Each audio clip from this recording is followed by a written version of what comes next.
by the Chairperson Budget and Appropriations Committee to have the publication period of the Supplementary Appropriations Bill from 7 days to 1 day is pursuant to provisions of the Standing Order 120.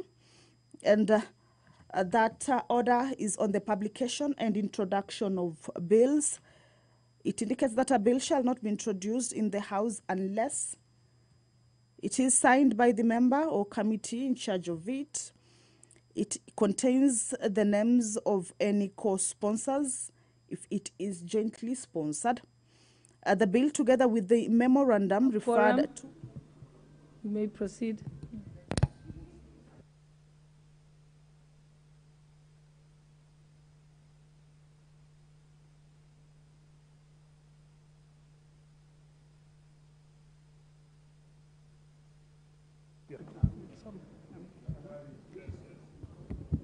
Order number 1, administration of oath.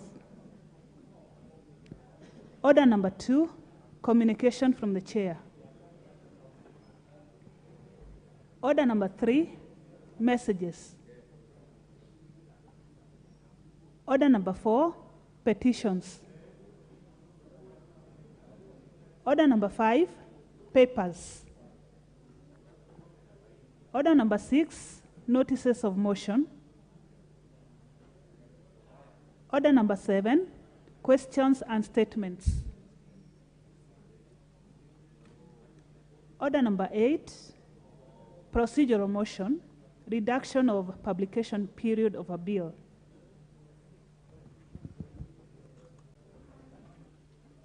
Chairperson, Budget and Appropriations Committee, Honorable Didi Nyoro.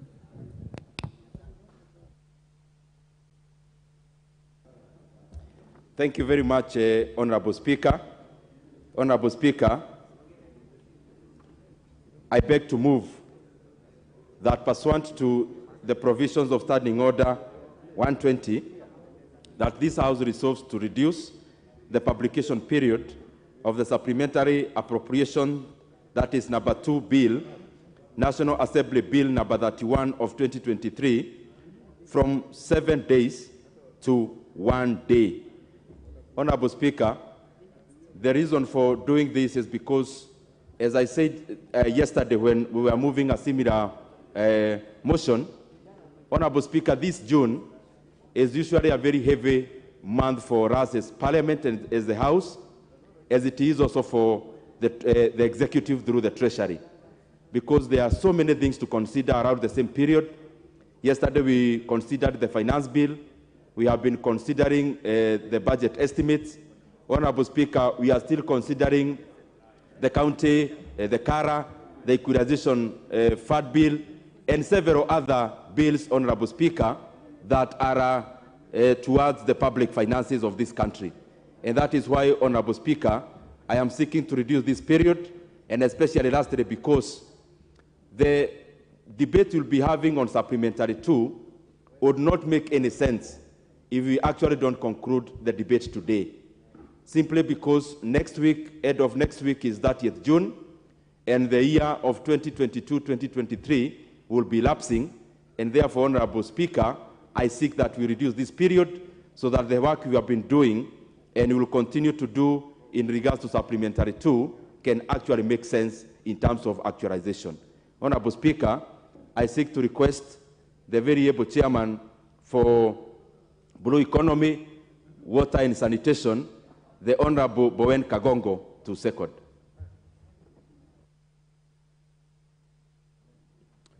Thank you, Honorable Madam Speaker. Madam Speaker, I want to second this motion by the Honorable Chair of Budget. And the Honorable Chair, as he just indicated, that we have quite a number of bills, constitutional bills, which has timelines. Among them, the Count Allocation Revenue Bill, which is before this House, the Equalization Fund, and more so, Madam Chair, the Appropriation Bill, which is very important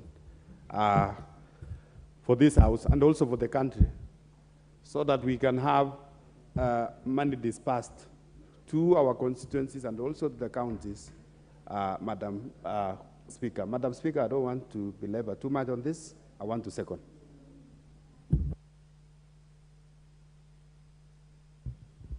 Honorable members, I now propose the question that pursuant to the provisions of Standing Order 120, this House resolves to reduce the publication period of the Supplementary Appropriations Number 2 Bill, National Assembly Bill Number 31 of 2023, from 7 days to 1 day. Honorable members, I now put the question that pursuant to the provisions of Standing Order 120, this House resolves to reduce the publication period of the Supplementary Appropriation Number 2 Bill, National Assembly Bill Number 31 of 2023, from 7 days to 1 day. Will as many as of that opinion say aye? Aye. Will as many as of the contrary opinion say nay? The ayes have it. Order number 9, the Supplementary Appropriation number 2 Bill, National Assembly Bill number 31 of 2023, first reading. A bill for an act of parliament to authorize the issue of certain sums of money out of the consolidated fund and their application towards the service of the year ending on the 30th June 2023, and to appropriate those sums for certain public services and purposes. Order number 10, the Supplementary Appropriation number 2 Bill, National Assembly Bill number 31 of 2023, second reading. Honorable Dindi Nyoro. Thank you very much, Honorable Speaker. Honorable Speaker, I seek to move that the Supplementary Appropriations number 2 Bill, that is National Assembly Bill number 31 of 2023, be read for a second time. Honorable Speaker, the bill that we are considering today, which is the Appropriations Bill in regards to Supplementary 2, is a bill that is actually only considering a net reduction of around 24 billion Kenya shillings for this financial year that we are heading, which is year 2022-2023. Honorable Speaker, the essence of this kind of supplementary that comes in the wee hours of the year is basically to align the government expenditure and revenues, because, Honorable Speaker, as members are aware, budgets are usually projections. Budgets are not static. We project to have this kind of revenue, and therefore we budget our expenditure based on the projected revenue.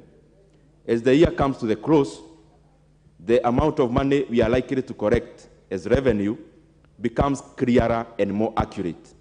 We move more closer from approximate to accurate figures, Honorable Speaker. And as we move from approximate to accurate, Honorable Speaker, then it is our duty as this House to be realistic, because budgets are laws, so that we align that law, therefore, with the right figures in mind, and especially as we come to the close of the year.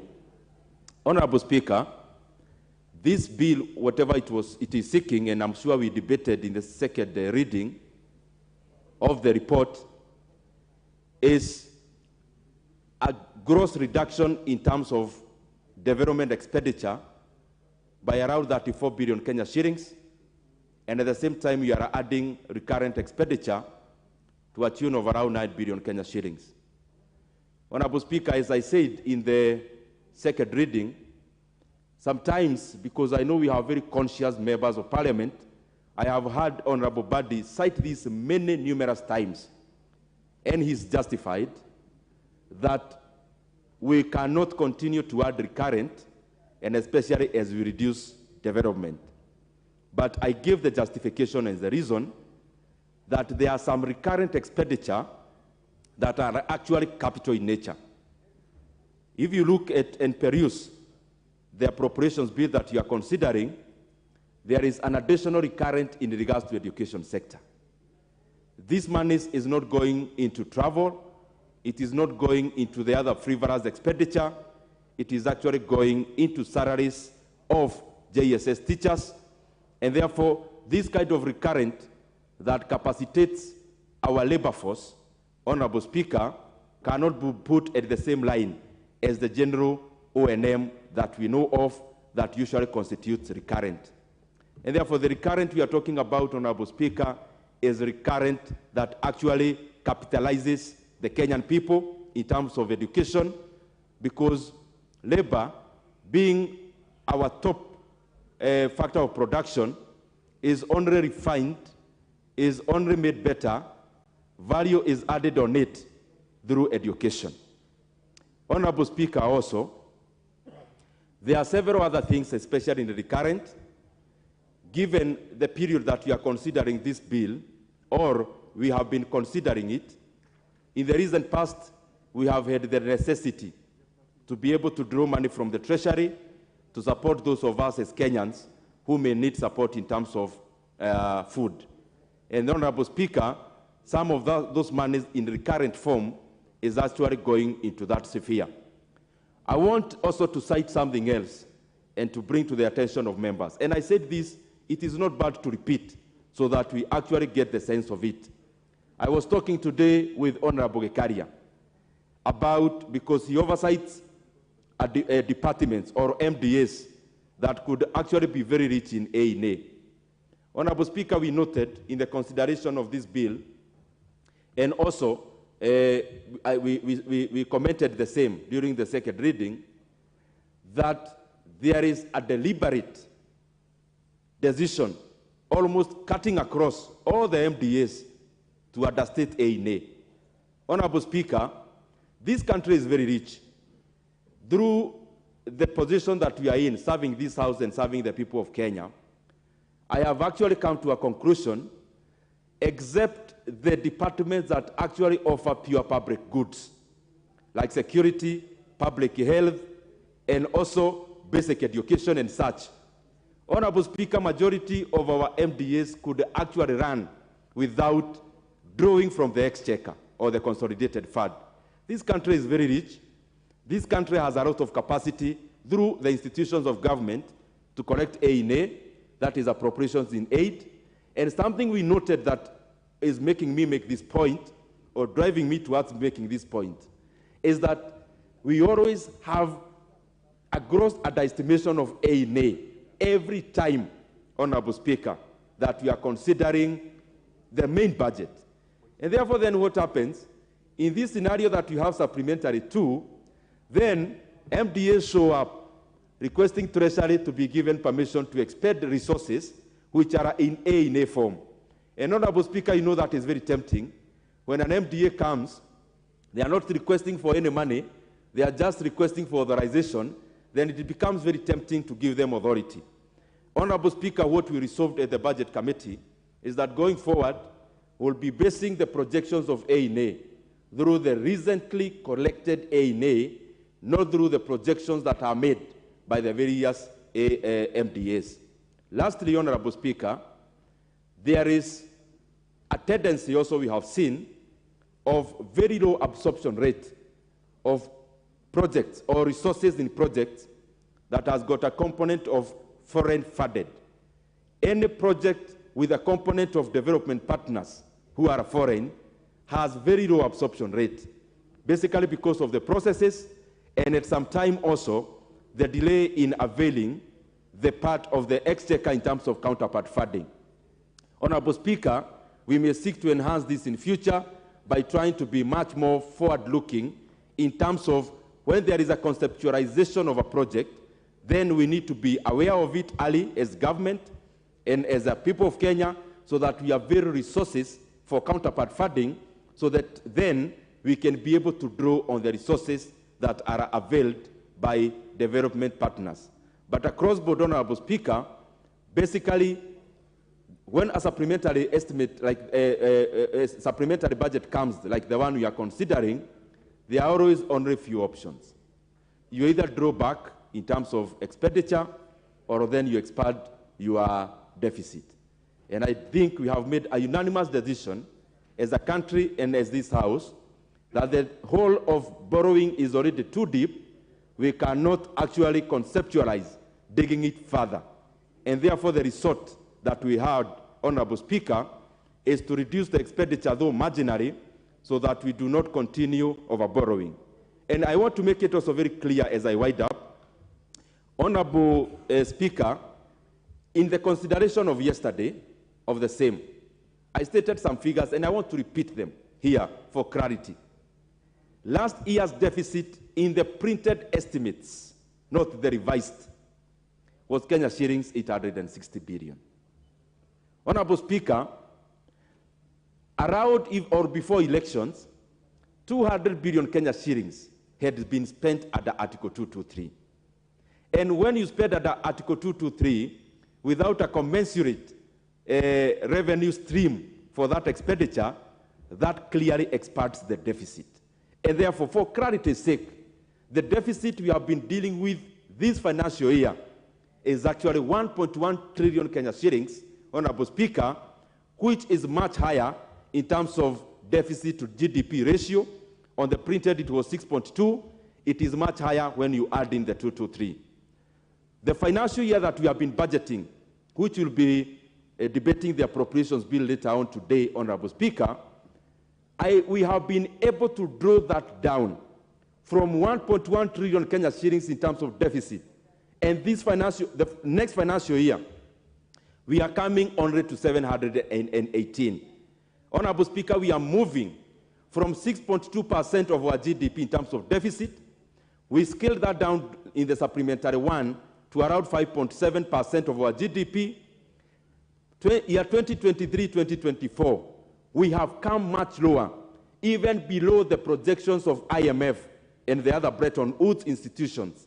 We have come down to only 4.4% of our GDP. As we go to the medium term, Honorable Speaker, we are projecting will be at the range of 3.6% of our GDP. So I want to assure these members that the role that we are playing on behalf of this House, we are playing it thoroughly. We are going to scale down on borrowing because we cannot contemplate a matter where, or a situation where, our country descends more into debt. So I want to give assurance to these members. Part of the reason we are bringing this supplementary is because we would rather postpone some development other than get into a hole that is actually hazardous. So, Honorable Speaker, I thank you very much, and I thank these members, and I want to request the very able chair for trade.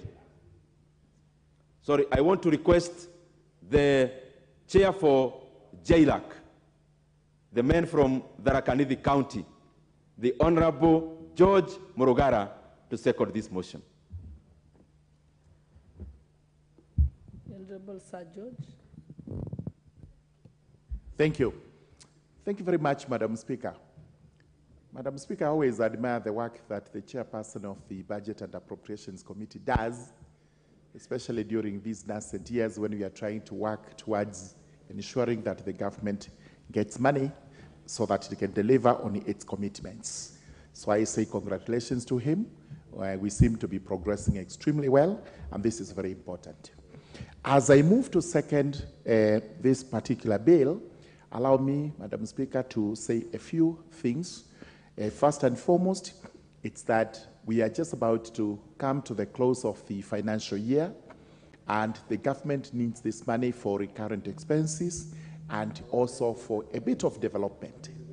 My words to the government departments would be that let us absorb this money before the year ends, because there is no point in making these appropriations only for the money not to be spent because of bureaucracies and other hindrances that may be there to stop the government departments from absorbing the money. Number two, it is very clear out there that the government is not going to tolerate any misappropriation of public funds. These are public funds meant to serve the public of the Republic of Kenya, and therefore, I would actually support His Excellency the President that if anyone is caught trying to misappropriate the money or in any way misapply the money, then the whip must be cracked and that person must be immediately dealt with so that the confidence of the public can be restored, that their money is at all times secure. I have gone through the bill, and each of the state departments has its own allocation. Let the department actually do what they are supposed to do with this public money under this particular law, so that we do not have any misfeelings out there, misgivings about how the money is being spent, because this is our money. With those remarks, I beg to second. Thank you very much, Madam Speaker. Honorable members, I now propose the question that the Supplementary Appropriation Number 2 Bill of the National Assembly Bill Number 31 of 2023 be read a second time. And while I'm on my feet, honorable members, I wish to recognize the presence of Dururumo High School, Boys High School from Laikipia West constituency in Laikipia County. I also wish to recognize the presence of Nurul Fata Primary School from Kamkunji constituency, Nairobi County. Honorable members, I'll allow you to contribute. The Honorable Farah Malin, member for Dadaab. Honorable Speaker, firstly, I want to congratulate these very able young legislators who are the chairs of the Budget Committee and the Finance Committee. They've done a fantastic job. Also wish to congratulate a very old friend of mine, Mbadi, for also giving a lot of professional insights into these debates. We are enriched, much more enriched. I, however, would want to disagree with the chairman of the budget on the issue of borrowing. Mr. Speaker, when you have an organization, a corporation that is insolvent, that is not able to operate because it has a lot of debts, there are a number of ways in which you try and deal with that. One, you can load off that organization and sell it and then pay the debtors or the creditors or the debtors in many different ways. And many of them are going to end up not getting paid their debts. The other one is that you pump in more money into this corporation. You load off certain divisions that are not profit-making.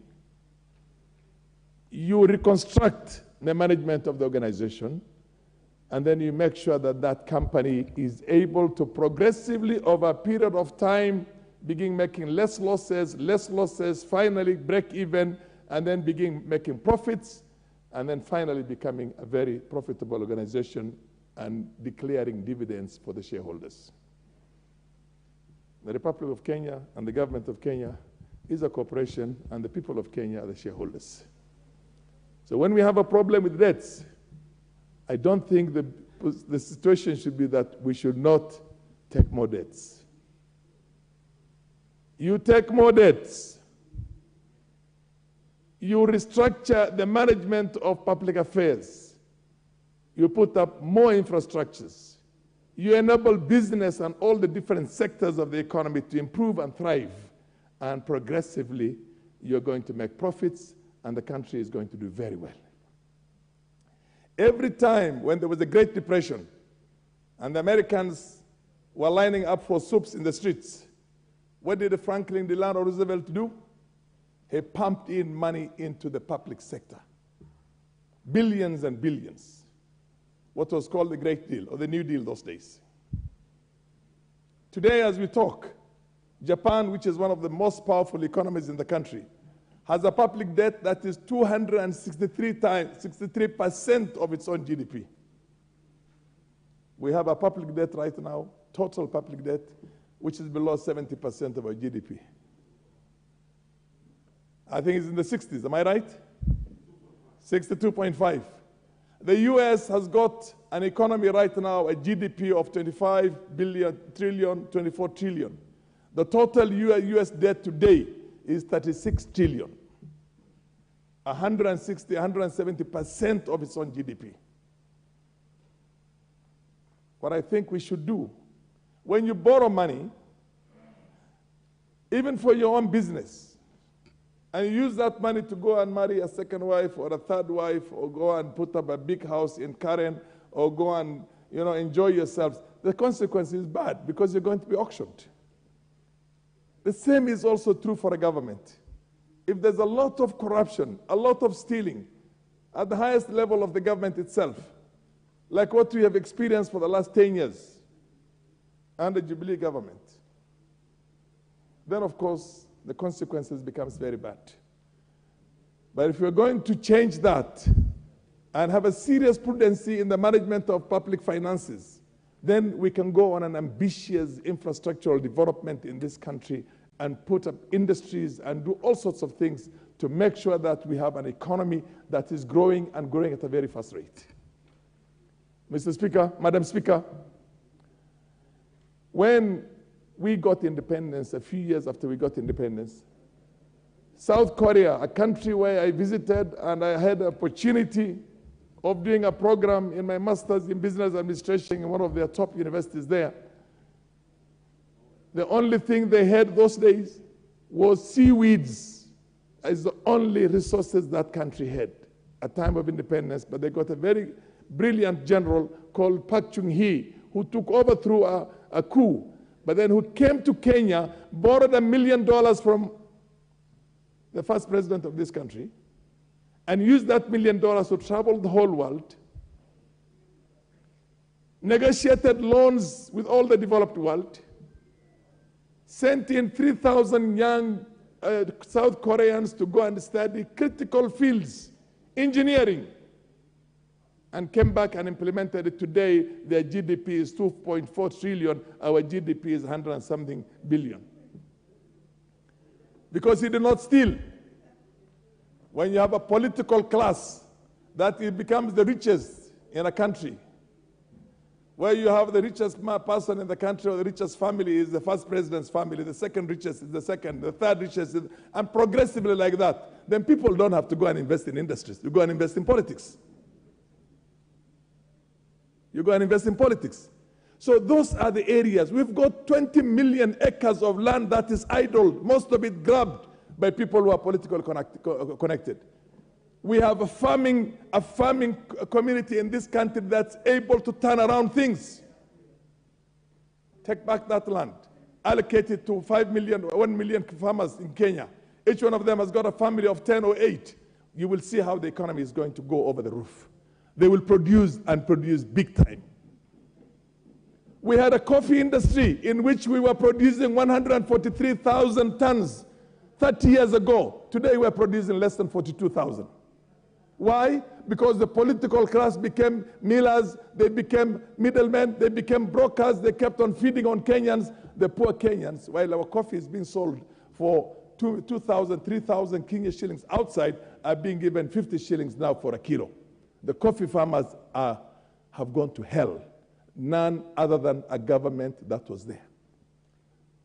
Madam Speaker, if this country wants to develop, if we are serious as members of parliament to are able to legislate in this country and change things without any fear, without any favor, with a lot of sacrifice and patriotism, we can change this country for the better in the shortest possible time.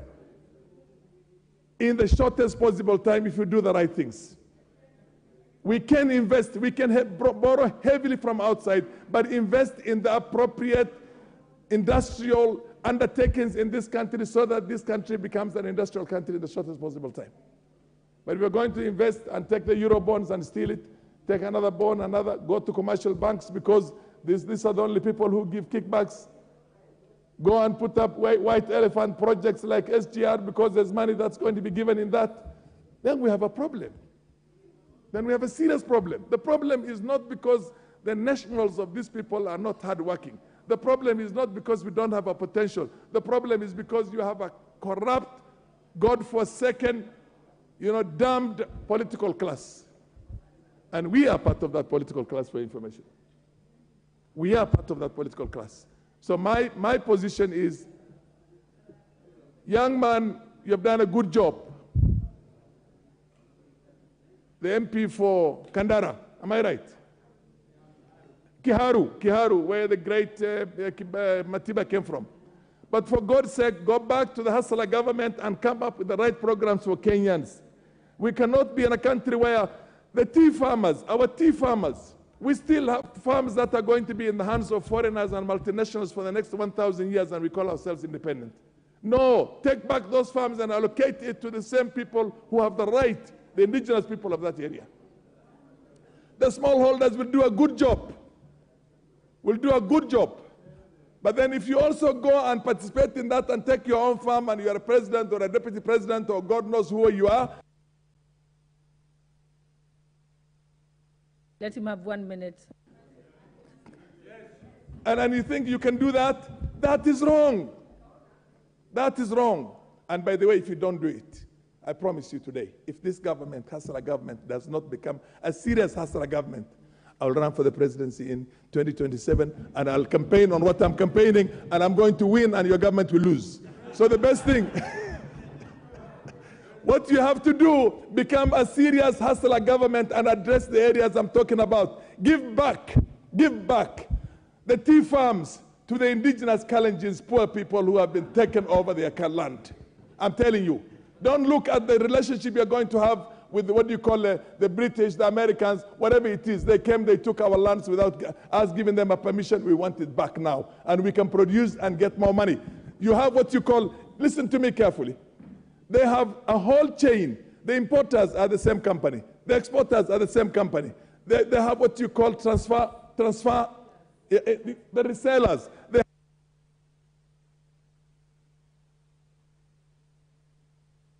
Your point has been made, Honorable Farah. Thank you. Thank you. You've made your point. Okay, half a minute. I'm not campaigning. I don't want to run for the presidency. I'm too old for it. But if you don't do a good job, I'll run for it. The same thing. The flowers. Look at follow the flowers. Investigate what happens to the flowers. The prices given, our girls and boys are earning peanuts, and they're coming with those diseases because of the chemicals they use. And the prices that they use for here and the prices that they pay off there. The importer who gives us a very small price is the same organization. With the coffee is the same organization. With the tea is the same organization. The same people who are out there will give us a very cheap transfer, what do you call, pricing. We have the potential. We need that potential ourselves because we need to create the wealth in this country, not create wealth for Europe and other places, for God's sake. And not create the wealth for only 10 Kenyans who are up there. Everyone who comes becomes a billionaire and that's it. No, we don't want to do that. If we don't do that, I'll raise this 50 million Kenyans are not going to sit for another 5 years waiting for you to do what the previous governments did all the time. So Hassala government, you are on notice right now. Move very fast. If you don't move very fast, for God's sake, you're in trouble. And that's what I expect you to move fast. I expect you to achieve these things. We will support this, bottom up, as you put it, so that we can empower ordinary Kenyans and develop wealth and spread wealth out and realize the full potential of this country. We have not realized the full potential of this country. Thank you. The Honorable Member for Bonchari, Honorable Charles Onchoke. You'll get a right of response, Budget Chair, at the end. But I think if we can try and make it so we don't talk too long so that other members will have opportunity. Yes, because I think it's an important... Yes. What's your point of order, Honorable Kangogo? The Deputy Speaker, Farah Mohalim, by all chance, he will seek to run the presidency of this country. I will seek to be his running mate. Madam Speaker, because the supplementary appropriation bill is very important. Many of these members, they have come here this morning to contribute and discuss. Madam Chair, would I be in order if we can seek that we reduce the minutes from 10, to 5? So that to give each one of us a chance to talk. I think that's a good point, but then I think we should have moved that motion earlier, but we can just do it as as a good practice, right? Yes. Okay, Honorable Charles Onchoke. Yes, yes. Please proceed. No, let's proceed, Honorable. Yes, yes, yes. But I don't want to exercise my discretion. I want to see if only if members fail to self-regulate. Yes. Member for Bonchari. Thank you, Madam Speaker. And I rise to contribute to this motion and thank the chairman for budget for his excellent presentation on this matter of the supplementary budget. Madam Speaker, I'm being intimidated. I seek your protection. It's true that what you see in government accounting, all the numbers that you are treated to, are largely inaccurate, and that's what the chairman has spoken to. And this has gone on for many years, and I speak this out of experience, having worked in the Treasury, so that you're going to find many agencies, MDAs, understating some of the revenue lines. And that also can go to the expenditure side. So where we have a situation where the accounting is not accurate, we don't get the accurate information, that goes to the debt.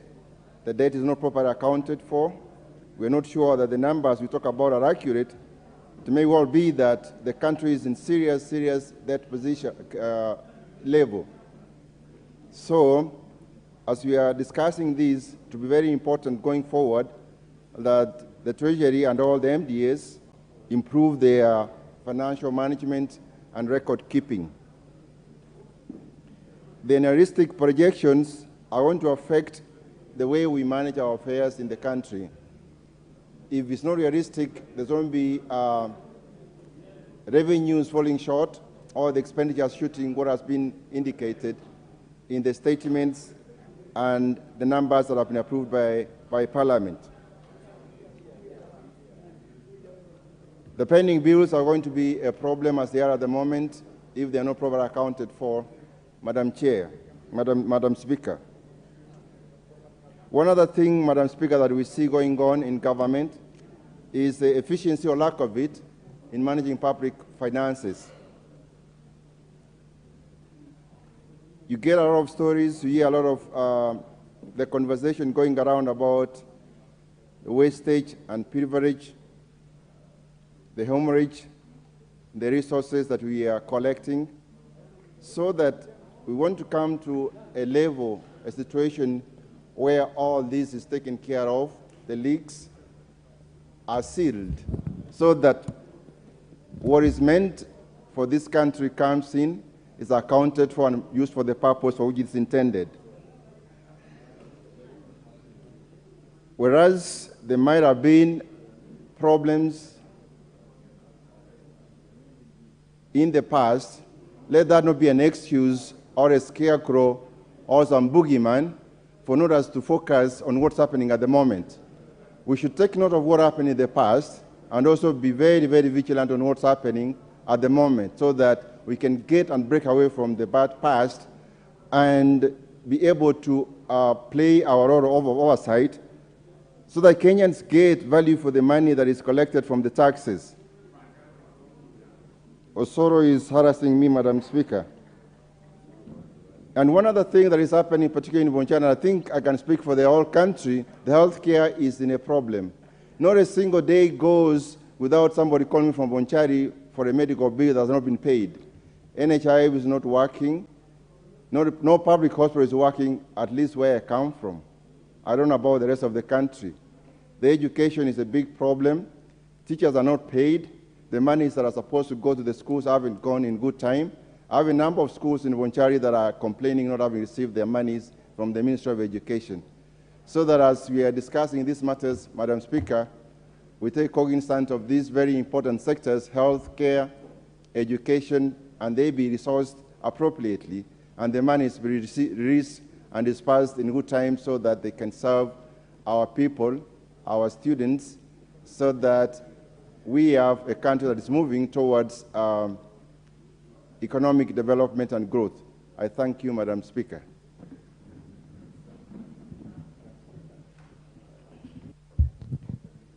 The Honorable Member for Moiben,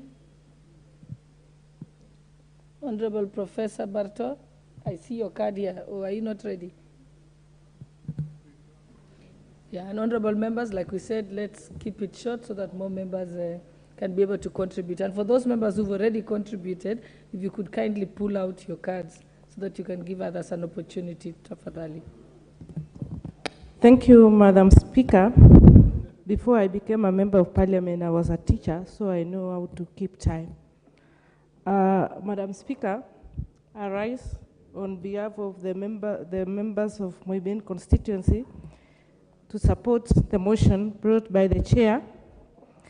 And Madam Speaker, in as much as I am supporting, I hope that the taxes the people of Kenya are paying, we are going to feel it in our constituencies. Madam Speaker, we are hoping that we are going to see the strategies which are being used to make sure there is a fair distribution of development in the entire Kenya. Madam Speaker, in Moiben, for example, we are a farming constituency.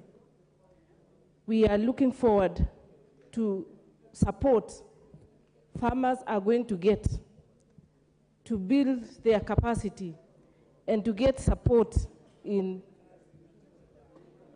their farming activities so that they can increase production and feed the nation. Madam Speaker, we still have an equal society. We have, for example, roads in my constituency. There are some parts of Moiben where the roads are still impassable. We have issues of electricity. My constituents are still using the old ways of lighting their homes. That is, they are using in my community, we call it tamambul. I'm hoping that in this dispensation, they are going to see the light and they are going to get electricity. Education, Madam Speaker, is still a problem in my constituency. And that is why, when I sit here in Parliament, I work hard to make sure that I support the government of the day, because I know it is going to make a life, it is going to change the situation in my constituency, and not my constituency alone, but in Kenya. So, Madam Speaker, I hope the government is going to put in place very serious structures to avert corruption so that the taxes we are going to pay as Kenyans are going to be used to do or to build the nation. Madam Speaker, sorry, what is the problem?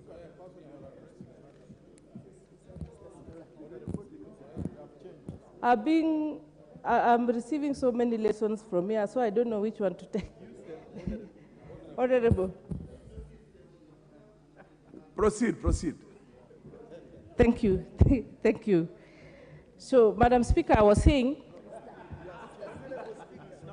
oh, Mr. Speaker, Mr. Speaker, I was saying that we hope these taxes which are going to be collected by government are going to be used prudently to make sure there is development, not just in one constituency, but equally applied to all the constituencies. The other day, yesterday, there was an equalization bill which was being brought to Parliament. And when we looked at that bill, for example, we realized that in Kenya, there are places which are 2 worlds apart. There are some places which are very far in as far as development is concerned. And yet, all of us belong to this Kenya. So it is because of an equal distribution of resources since time immemorial that we have found ourselves in this situation. And I was even giving a situation of Moibane, which was not even captured in that equalization fund. Yet we still have roads which are impassable. We still have schools which are still using mud classrooms and with no electricity, with no water, and yet we are Kenyans and we live in Kenya. So, Mr. Speaker, I was proposing that as we take away this, as we tax the Kenyans, let the money be used or be distributed equally so that everyone gets a share of the cake of Kenya. Thank you, Mr. Speaker, sir. Honorable members, the interest is widespread. I wanted to put a question that if it's by the leave of the House, we can have only 5 minutes for every speaker. Honorable members, I put the question that we only allocate 5 minutes to every speaker. As many opinions say aye? Aye. As many opinions say nay? The ayes have it. Proceed. Omboko Milemba. Thank you, Honorable Speaker. I will not have a chance to have the many minutes you had now that you moved that motion. But let me begin, Honorable Speaker, by thanking you and also thanking the members.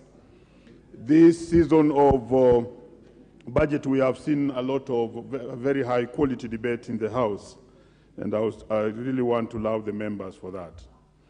Back to the matter of the supplementary appropriations, I would wish to say that, of course, these are the normal ways of mopping up monies that were not used within a financial year, and which then the government mops to see how to reallocate them and align the monies with the law and the Constitution as required by the PFM Act and the laws that govern budget. I want to laud the chair of the Budget Committee for having done a good work and having explained exactly what all these monies are about. But I would wish to say 2 things in a hurry or 3 things in a hurry about this. Number one, it is true that the budgets are estimates and therefore they cannot be exact. And that's why at the tail end of every financial year ending, we end up with these appropriations that mop up the other funds. But I want to be specific about the A&A monies, which most of the MDAs are not declaring in full. And this is where, Honorable Speaker, we are beginning the corruption. And this has been going on for the longest period of time. That MDAs don't declare the full amount that they are able to actually collect at their point, and therefore wait until when the government has given them enough monies throughout the year and then declare them later on so that they're allowed to spend these monies. And that's why you'll notice that between now and 30th of this month, there'll be a lot of workshops for all the MDAs we have under easy spending and furniture buying and things like those ones, which is something that needs to be fixed. And I want to tell the chair of the budget that this is something that has to be fixed, and this parliament must fix it so that we control and we are able to give the correct estimates of what is collected by the MDAs at A&A. Number two, I want to speak about the projects that are co-funded by foreign aid and which have actually really punished it. Honorable Speaker, currently we have over 700 billion which we borrowed from outside and which is attached to support by the Exchequer, which we have not given our part of the deal. And therefore we are being not only surcharged for not using those particular loans, while at the same time we are not using the loans. So we have money outside there which the government committed to give its part of the bargain, but has not done so. I think this is one area again where the chair of the budget and budget must take care, because I rein in the individual ministries to see who are these ministries that are unable to absorb their monies even after we have already signed the deals for the loans or for the foreigners to give us their part of the bargain? And if anything, some of them are dangerously done because they are only done for the sake of kickbacks. And therefore, we get the loan far much earlier than the time we are ready to spend. Finally, Honorable Speaker, let me just make a reply, a small talk about what you talked about yourself, about Franklin Delano Roosevelt. That must have been 1933 to 1939. But I really thank you because most of the things you talked about when Franklin Delano Roosevelt, who is an extraordinary president of America, having ruled for a longer time than any other president would do, he brought in what maybe you did not mention called the 3 R's. And the 3 R's, he was really going for relief for the unemployed and the poor. And possibly I see this government very keen about relief for the poor and the unemployed. And you saw yesterday, it's about can we create more employment and more employment. And that's why I was happy with you when you said let's give them a chance. He also went for relief for the elderly, and which I saw a lot of it in the budget. And it seems, be that as it may, that we are on the right track. But above all, Honorable Speaker, in the last hour, he talked about the relief and support for the farmers. And I think that's what I'm seeing this government do. And that's how Franklin Delano Roosevelt was able to turn around the economy of America at a time when there was the Great Depression. Thank you, Honorable Speaker.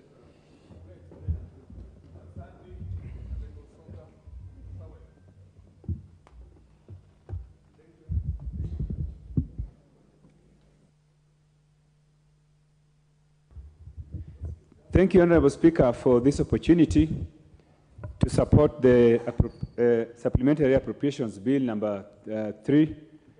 And Honorable Speaker, I want to make the following observations.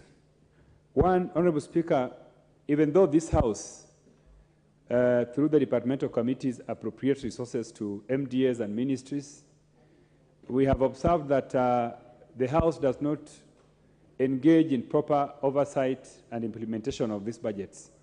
And this is the reason why, Honorable Speaker, you realize that towards the end of the financial year, a lot of MDAs have not even begun implementing development projects. This is actually the reason why, in the end, you find that these supplementary budgets reallocate resources because they have not been spent. So I would like to urge this House to ensure that even though we allocate resources, we follow up to ensure that the projects are being implemented on the ground. The second observation I wanted to make, Honorable Speaker, is that there is continuous overestimation of revenue projections. Each and every year, Treasury says we are going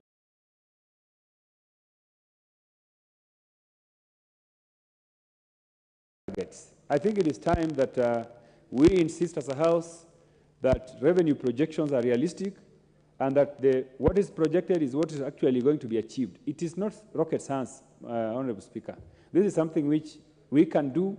We know what KRA is doing. We know the capacity of our economy. So we should never allow figures to be brought before this House that are not able, will not be realized.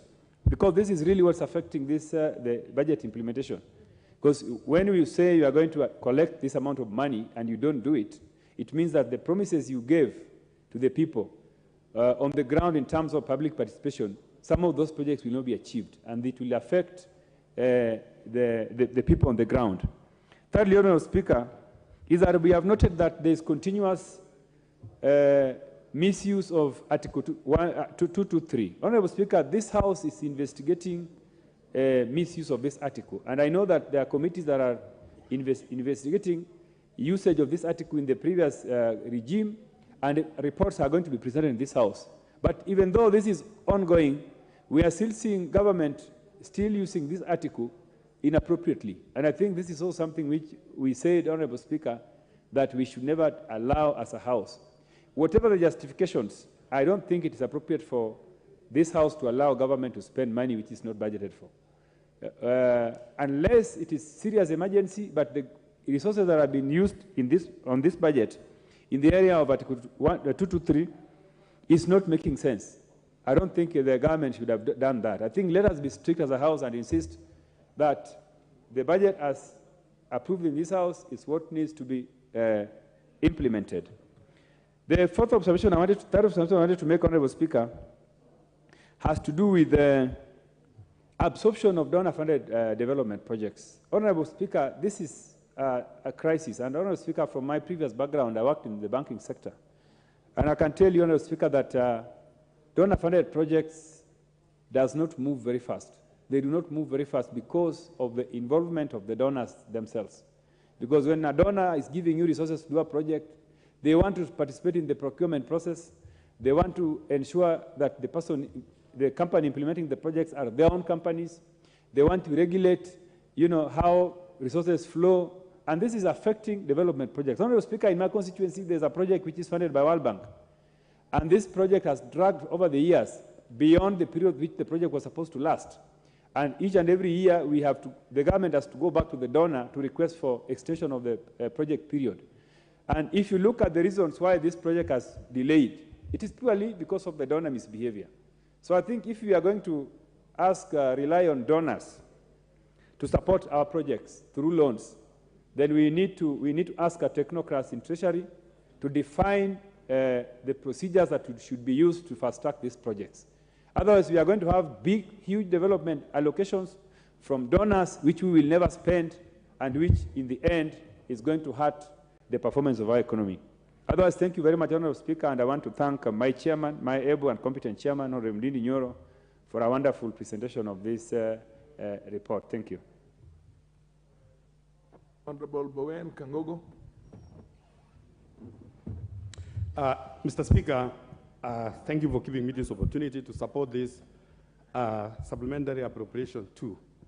And Mr. Speaker, like the chair of budget said, that this is just a realignment from the previous supplementary budget. Mr. Speaker, there is a lot which is still required, especially in the education sector. Mr. Speaker, there is a very little disbursement, especially on capitation of our primary and secondary schools. And with the passage of this supplementary appropriation bill, Mr. Speaker, is going to help, especially our schools which are really struggling because of liquidations. Mr. Speaker, there is a lot of pending bills.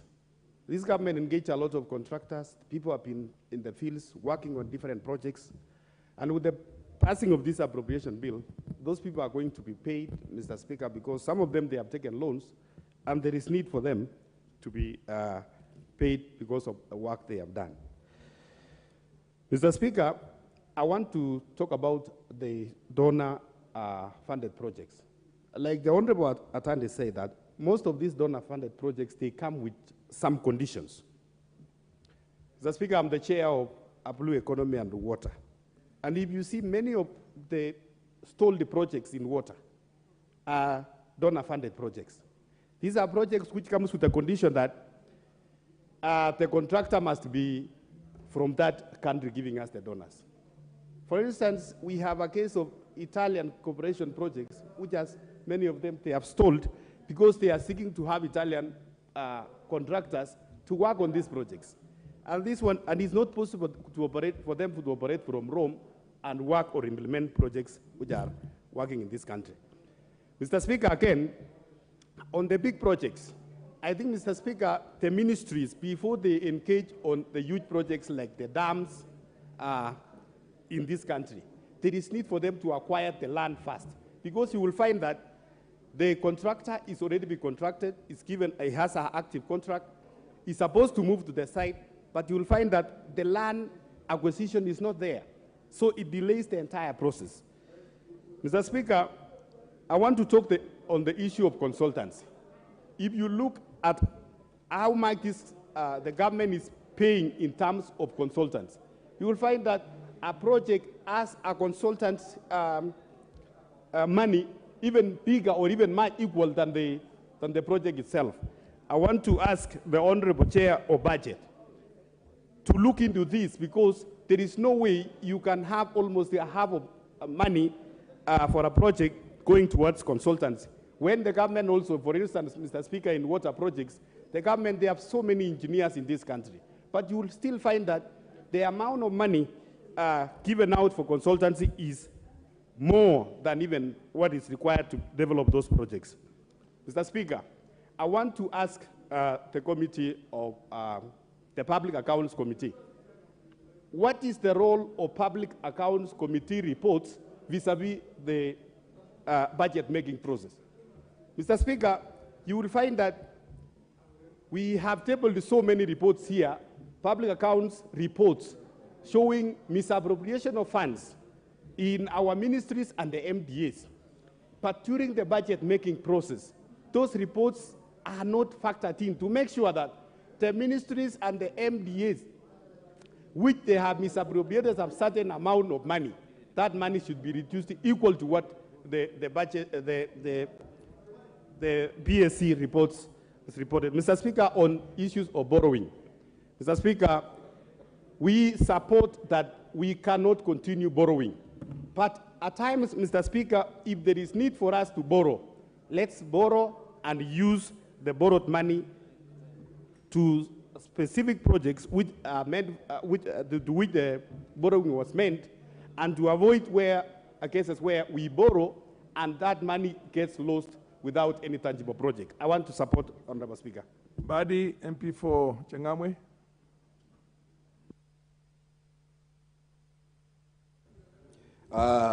Mheshimiwa Speaker, mimi ni mjumbe wa Jomvu.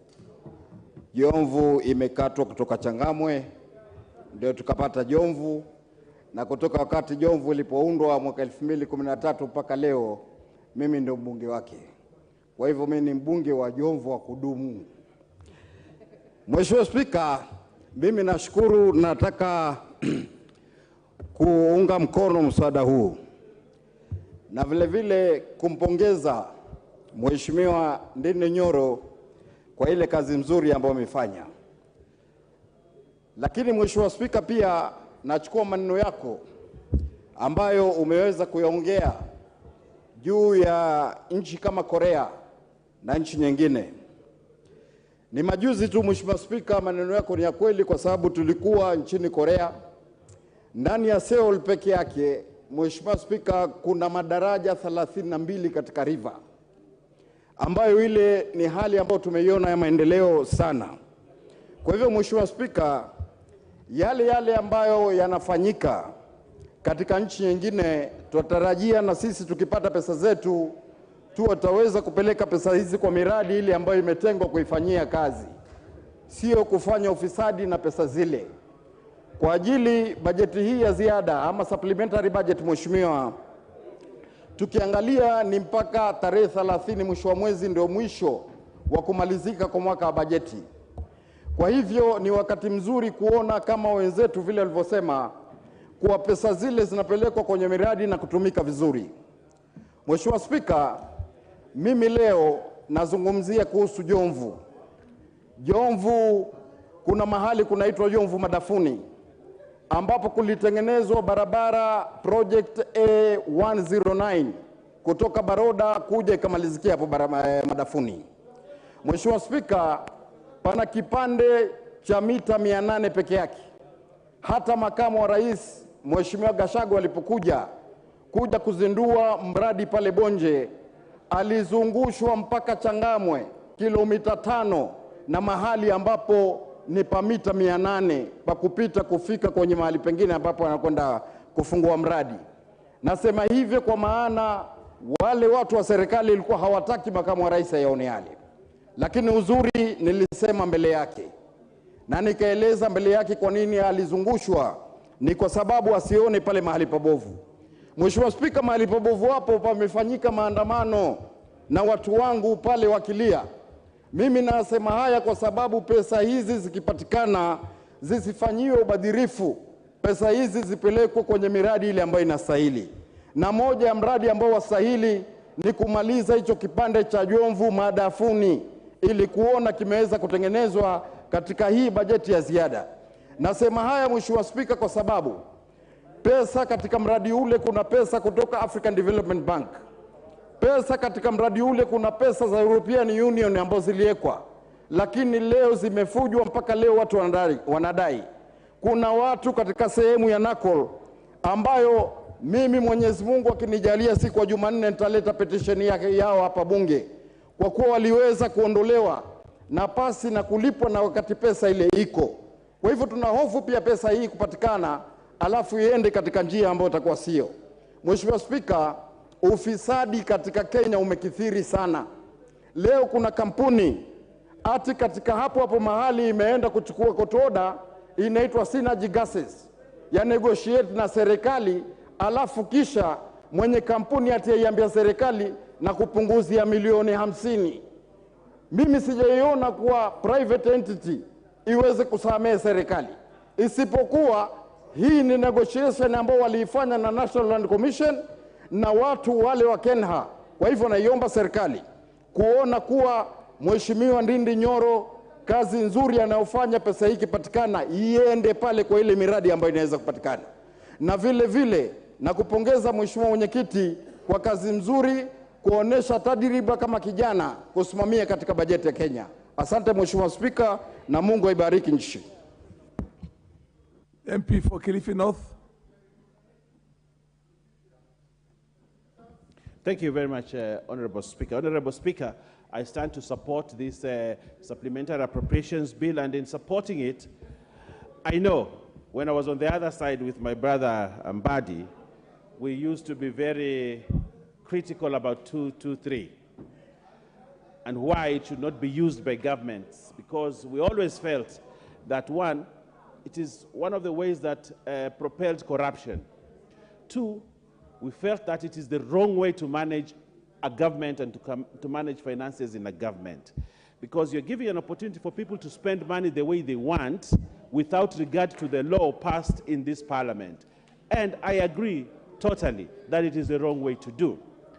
But then, coming to this supplementary 2 that we are doing today, I think it is necessary now that we finish this 223 this financial year. So I would like to urge the implementers of government budgets, while this year we are doing it, supplementary 2, we would like to see that in future we do not have a supplementary 2, and that this article is disabused, so that we do not have the abuse that goes on in government offices because of that. But having said that, Honorable Speaker, I want to say this. There's a lady called Marjorie Oluthe Magoye who wrote a book called Coming to Birth. And in that book, he says a birth is a very difficult process, because before the birth, there has to be a pregnancy. And that pregnancy sometimes gets complicated, sometimes you lose hope, sometimes things do not. But the most important thing that you look forward to is that a child is born. But coming to birth is a process.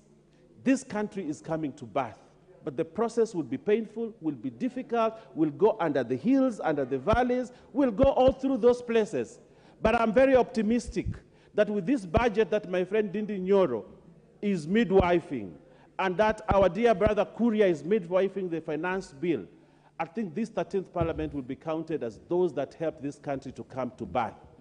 And I want to ask us, as a country and as a parliament, to look forward to the better days. It will be difficult. The pumps, the fuel at the pumps will be high. Many other things will be, but we need to look at the bigger picture, the long term. Why are we doing this? The long term is more important than the short term. The short term will be painful, but the long term will be gainful, and this country needs to look to that. Honorable Speaker, we are making reductions and we are making additions, and we're doing that in this appropriations bill that we're dealing with. But as we are doing this, I want from the podium of this parliament to tell government officials that have been given the responsibility to spend government money, to spend it wisely and for the benefit of the country. I want to ask government ministers and PSs whose docket this money will be put in to sit there and look at this money not as theirs, not as their families, not for their mothers, but money for the people of Kenya that must be spent prudently, properly for the growth and development of this country. That's what we want to see. And as a house, we have the oversight responsibility that I would like the committee chaired by John Badi to call them and ask them and put them to task. We want greater accountability from ministers and from PSs so that at the end of it, Kenya is proud because we have a team that can take this country forward. The president has goodwill, and the president wants this country to move forward, and he is taking bold and sometimes dangerous steps. But the end game, ultimately, this country must rise and must come to birth in a fashion that everybody will be happy. Honorable Speaker, I would like to ask members here to cooperate with the chairman of the Budget Appropriations Committee. We pass this bill, we pass the other bills, and sit down and say, now let's make sure all of us work and support this government to achieve the ultimate goal, which is to take this country to the next level and to ensure the hustlers of this country are proud because we have taken them from the bottom to the higher end, because that's what we want, and that is what we want to achieve in these budget processes that we're doing. I thank you, Honorable Speaker. MP for Kachiliba, Lote.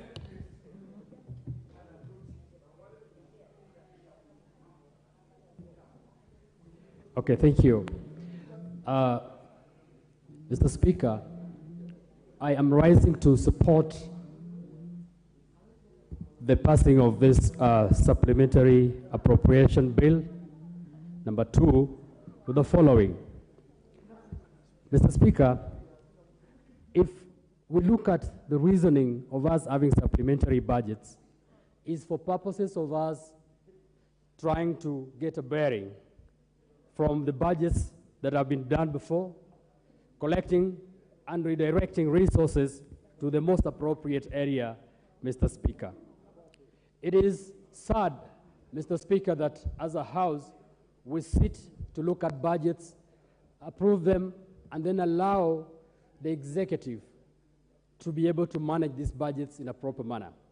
Sometimes, Mr. Speaker, it becomes so saddening that when we sit here and be able to present our budgets and be able to approve these budgets, the executives sit and not do anything apart from running from one venue to another one with the tag of development, only for them to actually come to this House at the end of the financial year to ask for supplementary budgets. Mr. Speaker, it is sad that if you look at every government offices now, as we come too close to the financial year, this is the time when you hear ministries, you hear departments asking that IFMIS be extended beyond the period that is supposed to. Why is it that at this point is when we ask that let IFMIS be allowed to be open?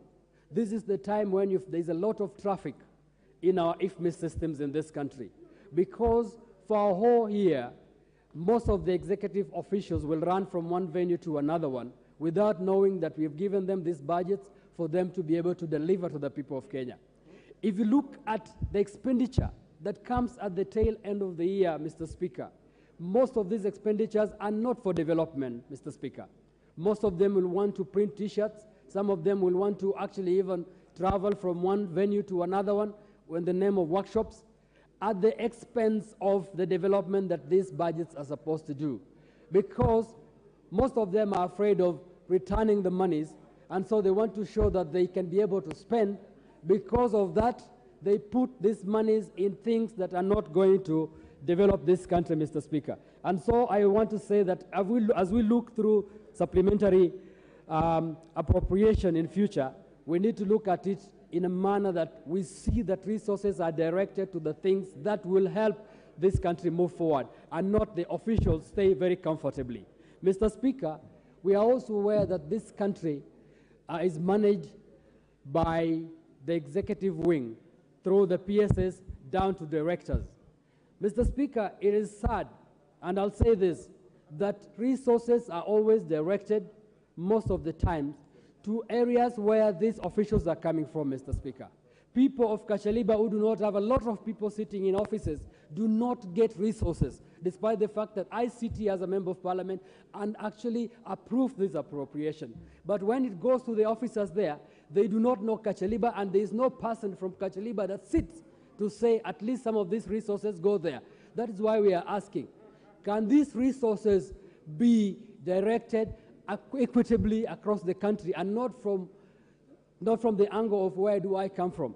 we will want to talk about this because there are areas that are continually being marginalized despite the budgets because of the fact that they do not have people sitting in big offices. And lastly, Mr. Speaker, I will want to say this, that there are a lot of projects that the government have started.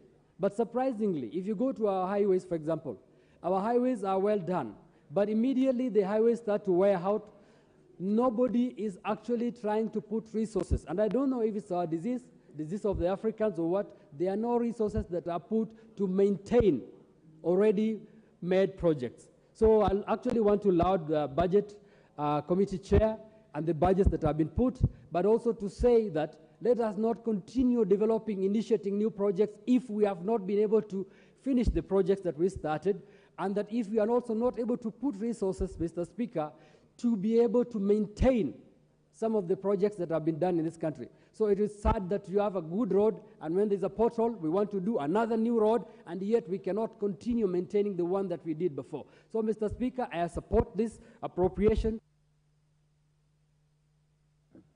What's your point of order?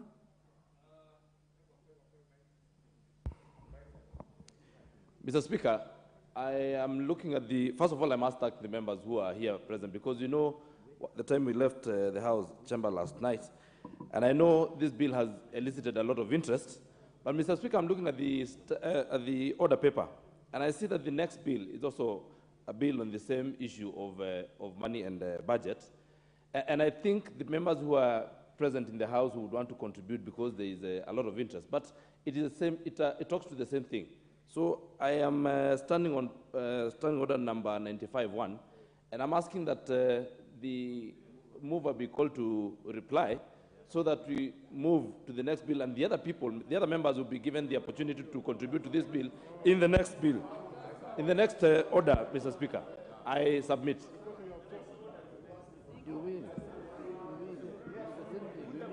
Put the question.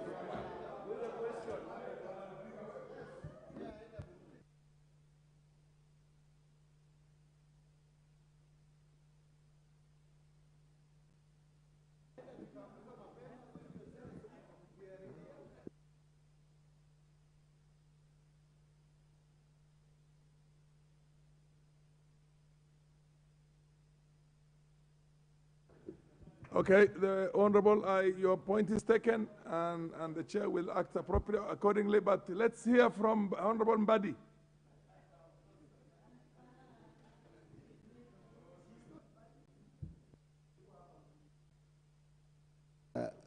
Thank you, Mr. Speaker. Mr. Speaker, I don't want to say much on this bill. I just want to start by mentioning the following. That Honorable Ndindi Nyoro is actually the 6th chair of this committee, both the current Budget and Appropriation Committee and the predecessor committee.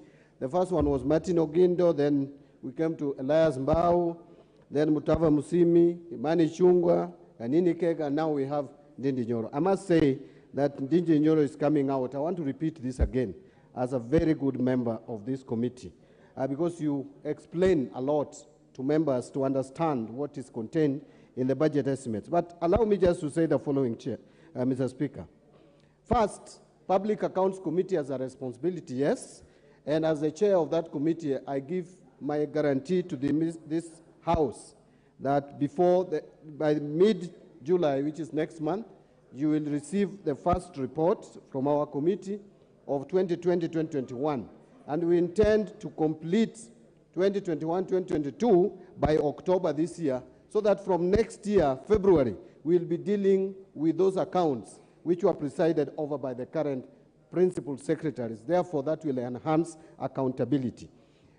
Mr. Speaker, I agree with the chair that certain expenditures under recurrent are actually capital in nature, and that education is one of them. Actually, I've been saying before that education we should consider looking at it as a capital expenditure, because there is nothing as important. Investment, there is no investment as important as investing in education.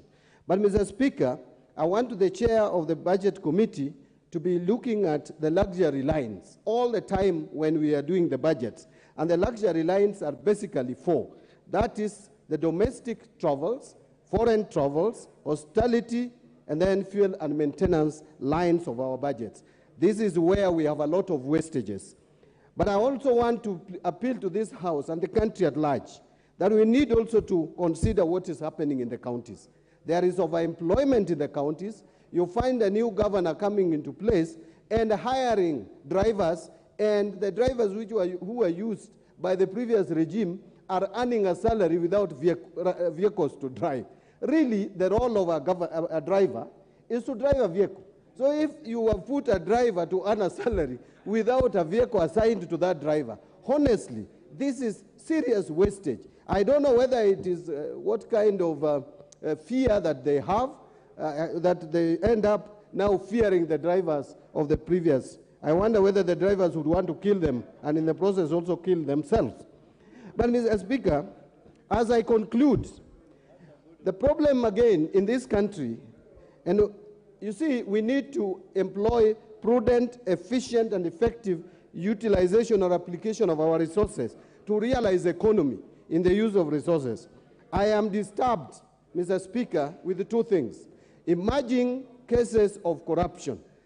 When we were campaigning in the last election, both sides were in agreement on one thing, that this country is at a difficult period in the history of this country, in terms of debt repayment, in terms of generally managing to pay for government services.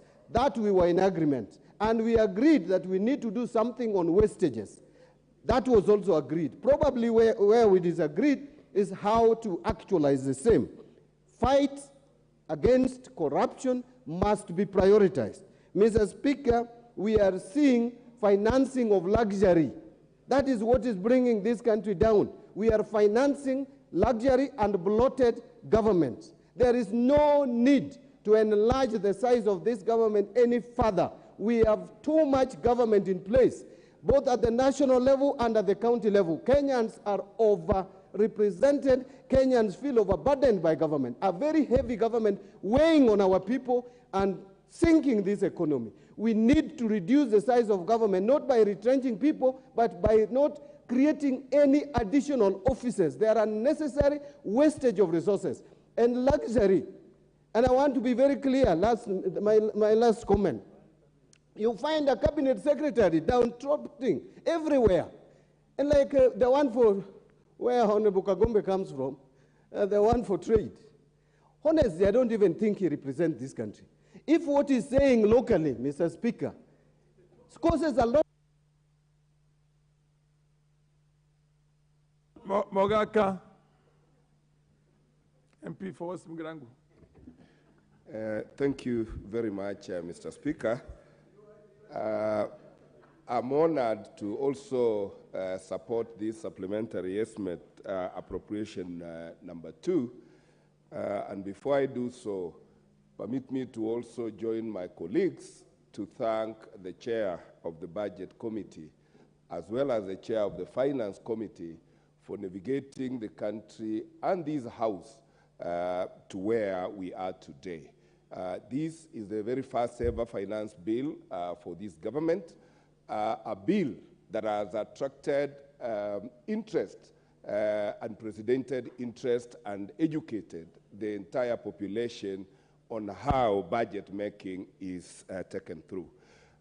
Specifically on the appropriation 2 that we are dealing with, it is important that the government closes the remaining aspects of the previous budget, so that as we go into 1st July, we start on a new slate on the 2023-2024 budget, which is going to be a game changer.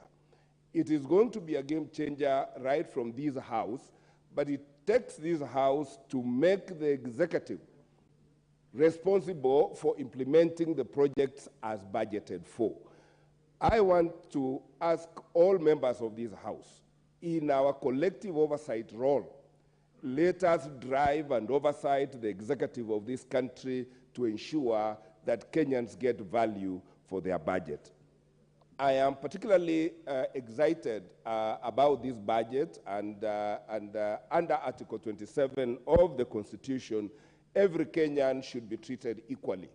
And the discomfort that we were having about the 8% VAT was actually very discriminatory, because the users of petroleum products were the only ones paying 8% VAT, when the rest of Kenyans, including mama mbogas who buy kibiriti, are paying 16% VAT.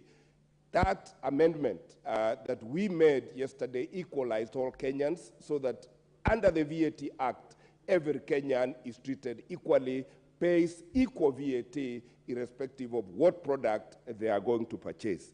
Under this budget, and I encourage our chair, Ndindi Nyoro, to be hands-on in driving and ensuring that our infrastructure, particularly those that are ongoing, are completed.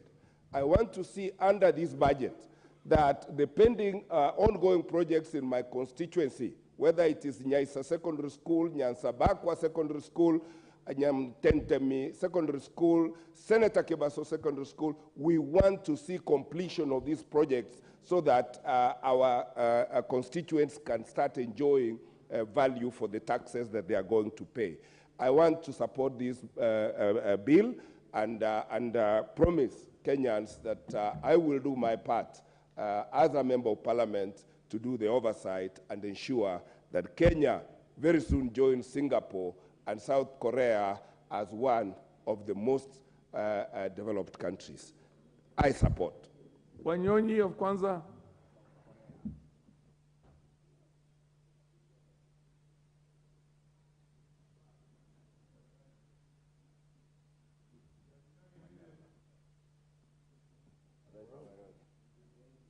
You're behind me. Okay, thank you. Madam Speaker, thank you very much for this opportunity. I want on onset to agree with the present of this appropriation bill. But first and foremost, I think my own observation, Mr. Speaker, is that we have, I think it's lack of discipline in this country. We are getting out of hand. The discipline in this country is not, the way we expect to be. First of all, look at A&A, where you find resources are actually misplaced, misused, because you get whatever you are getting, and that resource actually is misplaced. No wonder, and I think that this House has a duty. We are now bringing CSS to come here and answer. So we must now do what we're supposed to do as a representative of these people, of our people, to ask the CSS and what have you to answer to some of these things, because you find that the generation of some of the resources are actually misplaced. And I want to agree with the Honorable Mbadi, the way he talked about people now even employing people are not necessary in some organizations. Two, we must also generate our own income. And the Speaker, I agree with you. I think years back, we had the Koreans actually come in this country to borrow money to do the work there. During, I think those are days of the late Mzee Jomo Kenyatta. And yet today now we find that the debt is actually up to 62% from what I've been told. Why? Because people are not serious with what they're supposed to be doing. We have, for example, people are not, we have enough resources in this country. The climatic change, of course, is there, but we find that in this country, we are able to produce our own food. Today, and we, through what we have gone through the drought, imagine we importing food from Egypt. We importing food from Egypt, yet if you look at Egypt compared with Kenya, Kenya, for example, Lake Basin, where most of these people are coming from, has almost, there are 8 rivers in Lake Basin, and we can be able to do irrigation. Egypt has only got 1 river, and yet this country, Mr. Speaker, import rice from Egypt compared to what we have here. I worked in Lake Basin, for example, and I can tell you that we have enough resources. Even that Lake Basin alone should be able to afford this country and even be able to export some of the food that are produced in these areas. And you can imagine us importing rice from Egypt, a country that has got only one river. And yet here, apart from, of course, Lake Basin, which has got 8 rivers, and I can name them, you know that. We could be able to do irrigation in that area, but we are not able to do that because people have just taken it lightly. So we just have to work as Kenyans. We have enough resources here. We have very good climatic change. And therefore, as matter of discipline, Mr. Speaker, we should be able to fit ourselves and be able to export, to be able to do 1 or 2 things for our country. Lastly and not least, imagine us having a debt of 6.5%, and it's because of corruption. Nothing else. So therefore, Mr. Speaker, we actually should do something about this so that we can be able to direct the resources to the right place, not misdirecting the resources. And that's why we are having problems, and that's why we are having debts that actually up to 62% is unbelievable.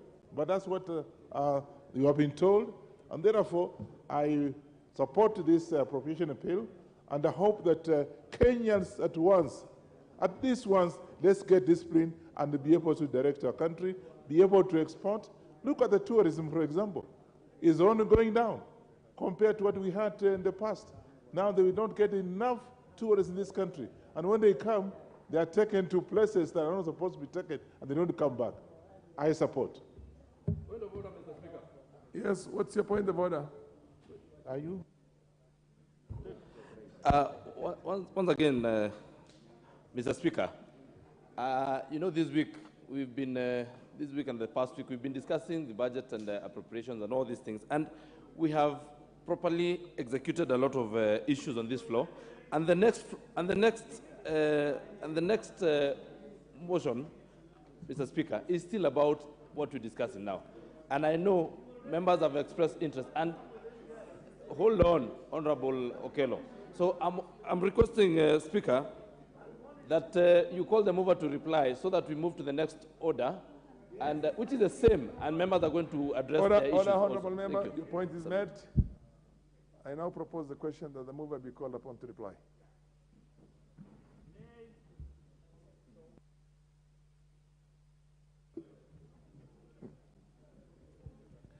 I now put the question that the mover be called upon to reply. As many not appear and say aye.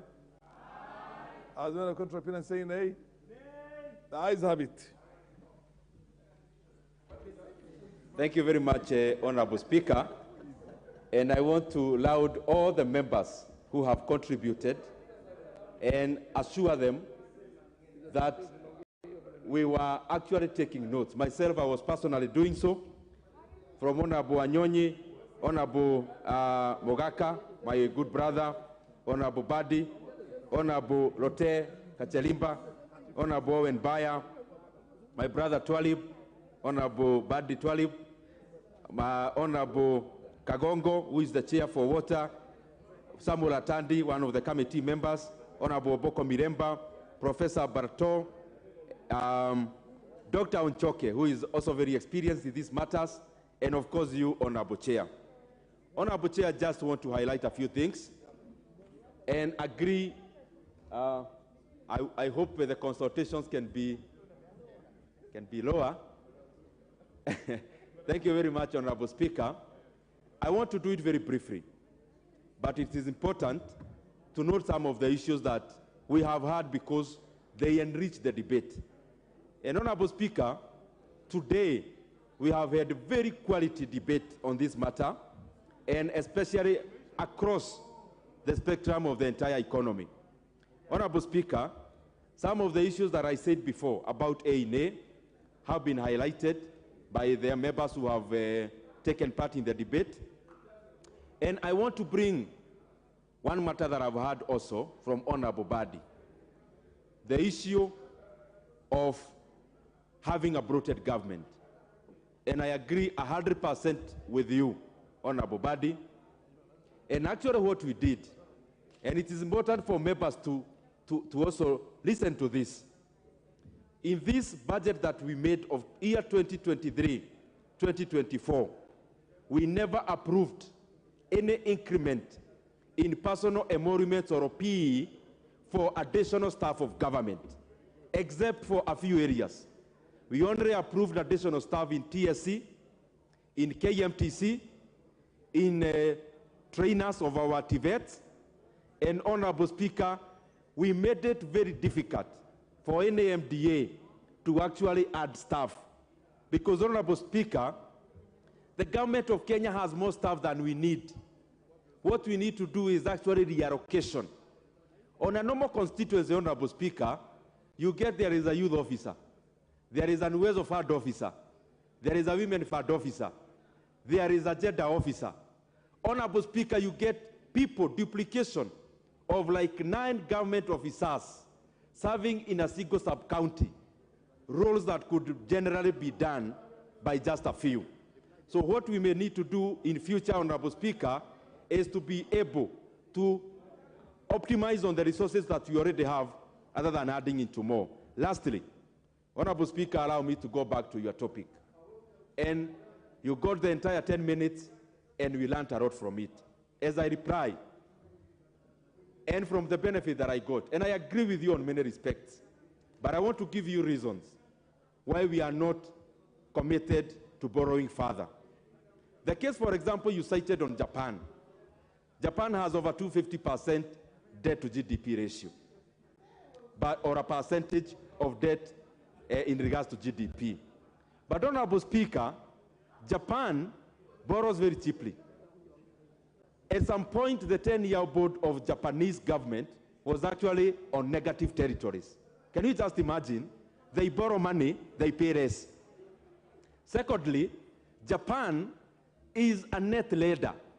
As much as we read Japan has a lot of debt, Japan is also the #1 external creditor to the US government. But also lastly, the trap of overborrowing.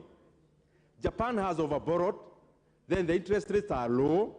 Honorable Speaker, most of this debt, of course, is domestic. But if you look at the books of Japanese economy, they have had no real growth since 1994. For 30 years, their real GDP has remained at 4.9 trillion US dollars. So we don't want to get into that trap where you actually don't even have inflation, you have deflation. When a country starts having deflation, it is a worse territory than inflation, because then you tell the consumers to postpone their spending. When consumers postpone their spending, generally what that means is that production goes lower. And I don't think Kenya would be very safe. And lastly also, the example you cited on the US. US, they almost had a shutdown the other day. Of course, they wanted to increase the debt, which they succeeded.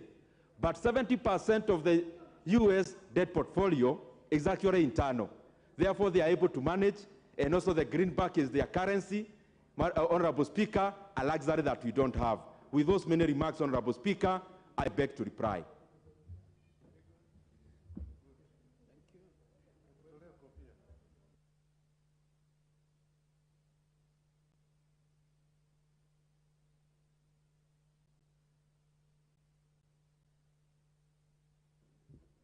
I don't think there's any need to ring the bell. Order, honorable members, we have quorum. Honorable members, I now put the question that the supplementary appropriation number 2 bill, National Assembly bill number 31 of 2023 be now read a second time. As many of opinion say aye. As many of opinion say nay. The ayes have it.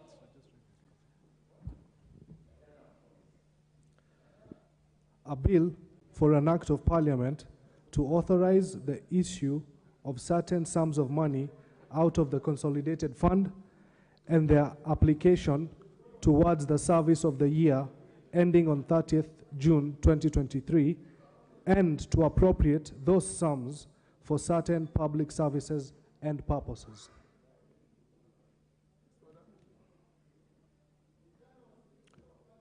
Order number 11, the County Government's Additional Allocation Bill, National Assembly Bill number 23 of 2023.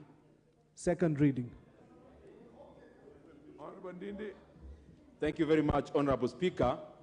Honorable Speaker, I beg to move that the County Government Additional Allocation Bill, that is the National Assembly Bill number 23 of 2023, be read for a second time. Honorable Speaker, as even the title of the bill suggests, this is the County Government Additional.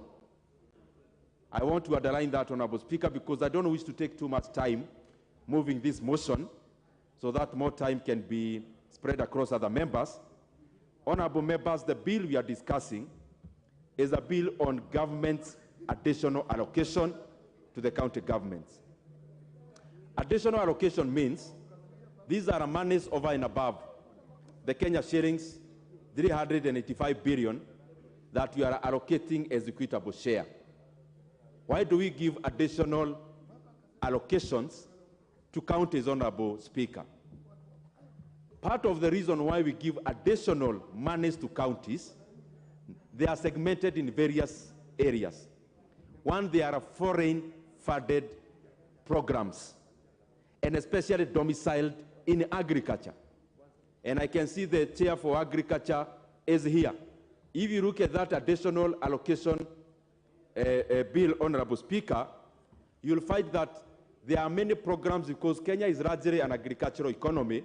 There are many programs, either through loans or grants or foreigners, that is foreign funded, that actually goes into counties. These are the monies that have to come to this House, and of course emanating from the Senate, so that we give our final approval. Honorable Speaker, there are other elements. For example, when we had devolution, we realized there were 5 counties, Tharaka-Nithi being one of them, that actually had no headquarters. Honorable Speaker, when there was no headquarter or any structure to call a county headquarter, the national government felt it would not be very proper for us to commit equitable share into building county headquarters.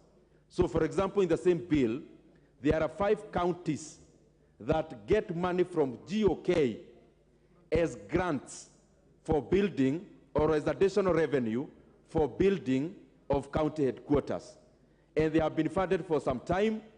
Some of these headquarters are at 90% completion, and we funded them with anticipation that the monies we have allocated will be enough to conclude this particular area.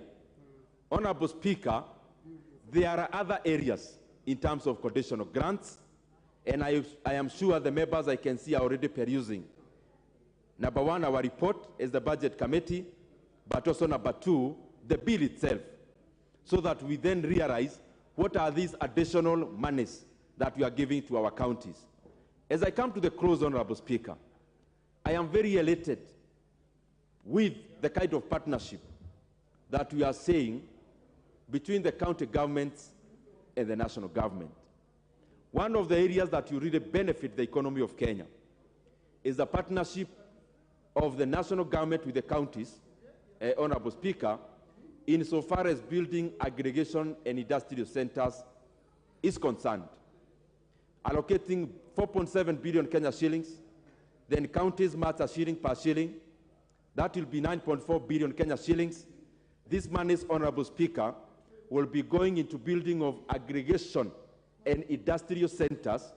And again, as I said, Kenya being a largely dominant agricultural economy, this will go a long way, Honorable Speaker, in harnessing prices for our farmers. You know, Honorable Speaker, when farming or agriculture is pegged on weather, when agriculture is pegged on seasons, Honorable Speaker, farmers are not able to optimize the best prices. Because once you have proceeds or a production from tomatoes, for example, you have no luxury of keeping them for you to fetch better prices in future. And therefore, Honorable Speaker, the reason why post-harvest losses accounts for a huge loss for farmers across.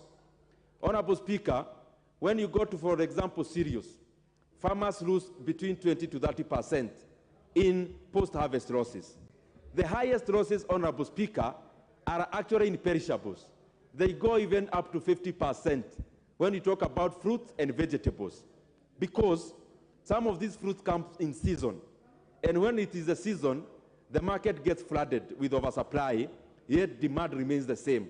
So, Honorable Speaker, these aggregation centers are coming also to address that, because all of them will have a cold room where farmers can keep their produce, Honorable Speaker, so that we have a flat supply curve, and therefore farmers are able to fetch reasonable prices and optimal prices for their produce.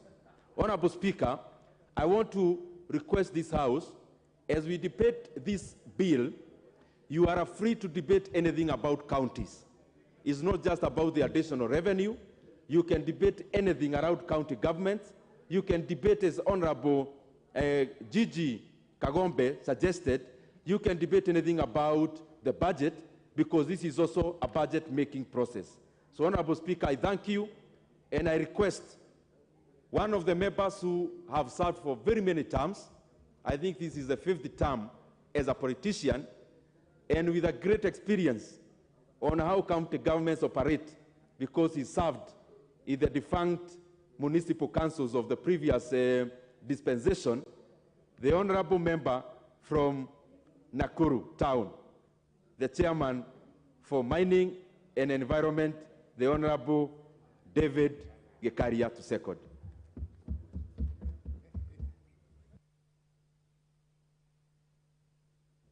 Thank you, Honorable Dede Nyoro, Chairman, Budget and Appropriation Committee.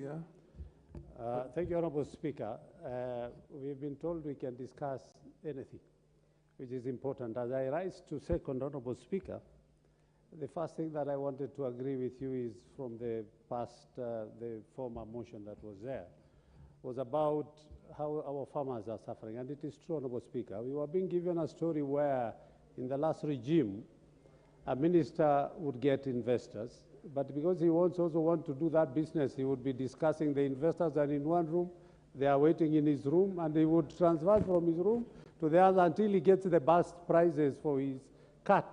That's when now he would come back. And I totally agree, Honorable Speaker, that what you're saying, if we could be able to take that seriously, then this country and our farmers would be. I take this opportunity also to thank the Chair Budget for the good work that his team is doing. Of course, with his team, I've been able to be summoned before the committee severally. And I want to admit that this committee has pledged to be able to listen to what chairs of various committees are proposing from their respective committees, and they are taking our input into consideration when we are making some of the amendments when we are doing our budgets. And I totally want to thank you, Chairman, for the good work. And as it was said, young as you are, on your second term in this Parliament, and of course, currently now holding a very senior position in one of the very, very important committee, I want to say that you're doing, you and your committee, you are doing a good job. Honorable Speaker, when I come back to this motion, the county government additional allocation, it has been accused, the Kenya Kwanza government has been accused that we are not, we want to kill devolution. And Honorable Speaker, it is very evident that from the few months that the Kenya government, the Kenya Kwanza government has been in administration, it has actually portrayed the necessity and the need for us to improve what counties are doing in terms of as per Schedule 4 and what counties are supposed,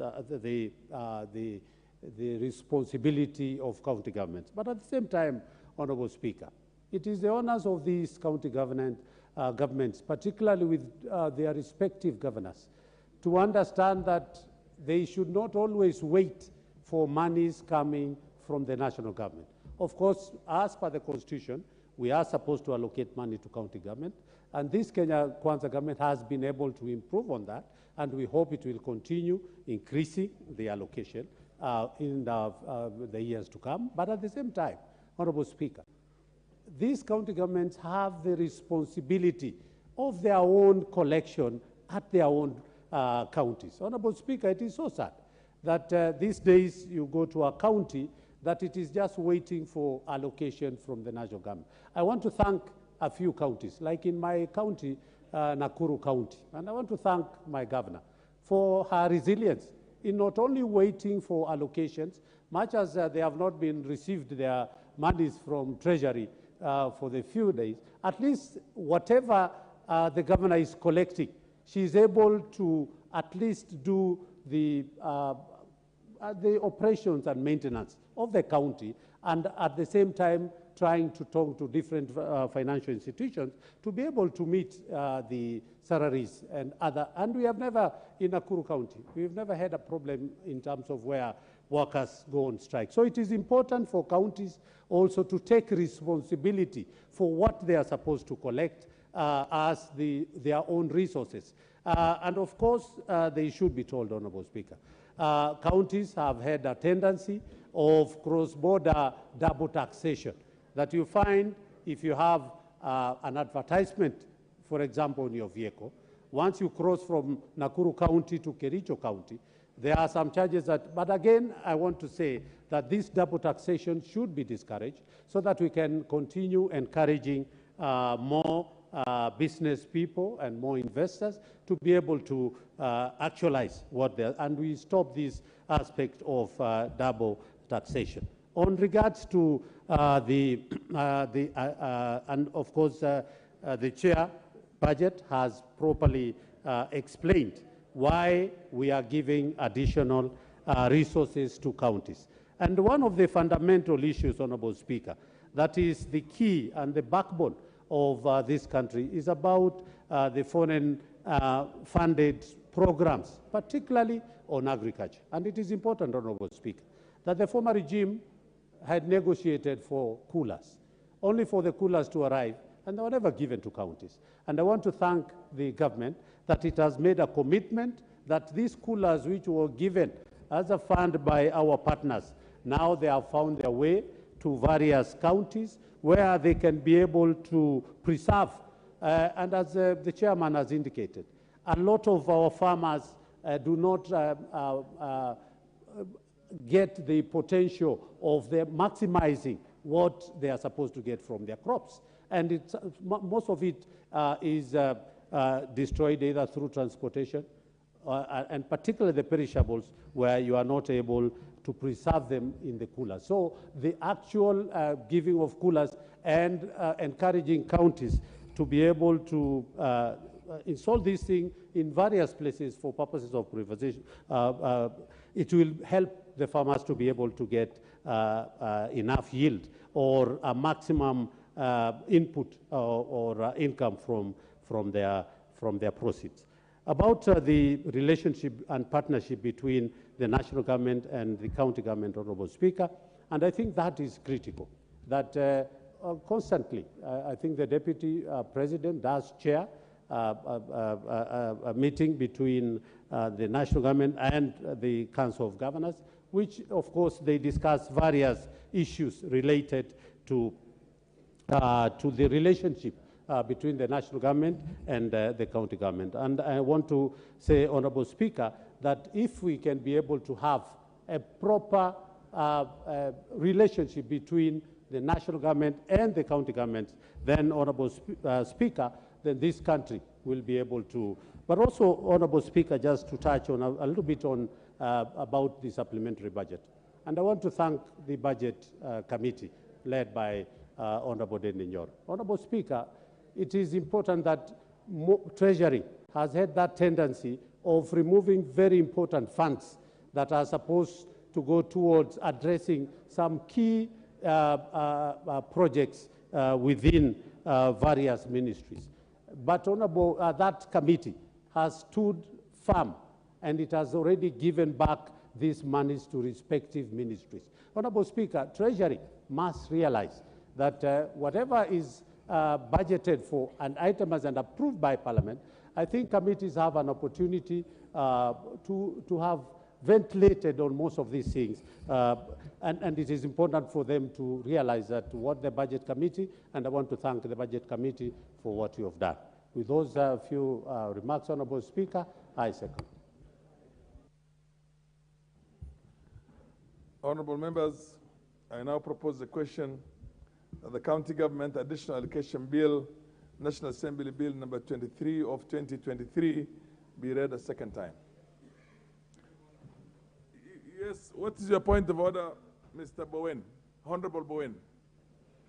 Thank you, Mr. Speaker. Mr. Speaker, the chair of budget actually in the addressed that we reduce the publication of some bills here from 7 days to 1 day because of many other bills which are supposed to be prosecuted. Many of the members who are here also, some of them they have sat here from morning up to now, they are seeking to contribute to various bills. Mr. Speaker, would I be in order that we reduce from 10 minutes per member to 3 minutes to enable all these members to speak on these many bills? What's your point of order, Honourable Dr. Gogo?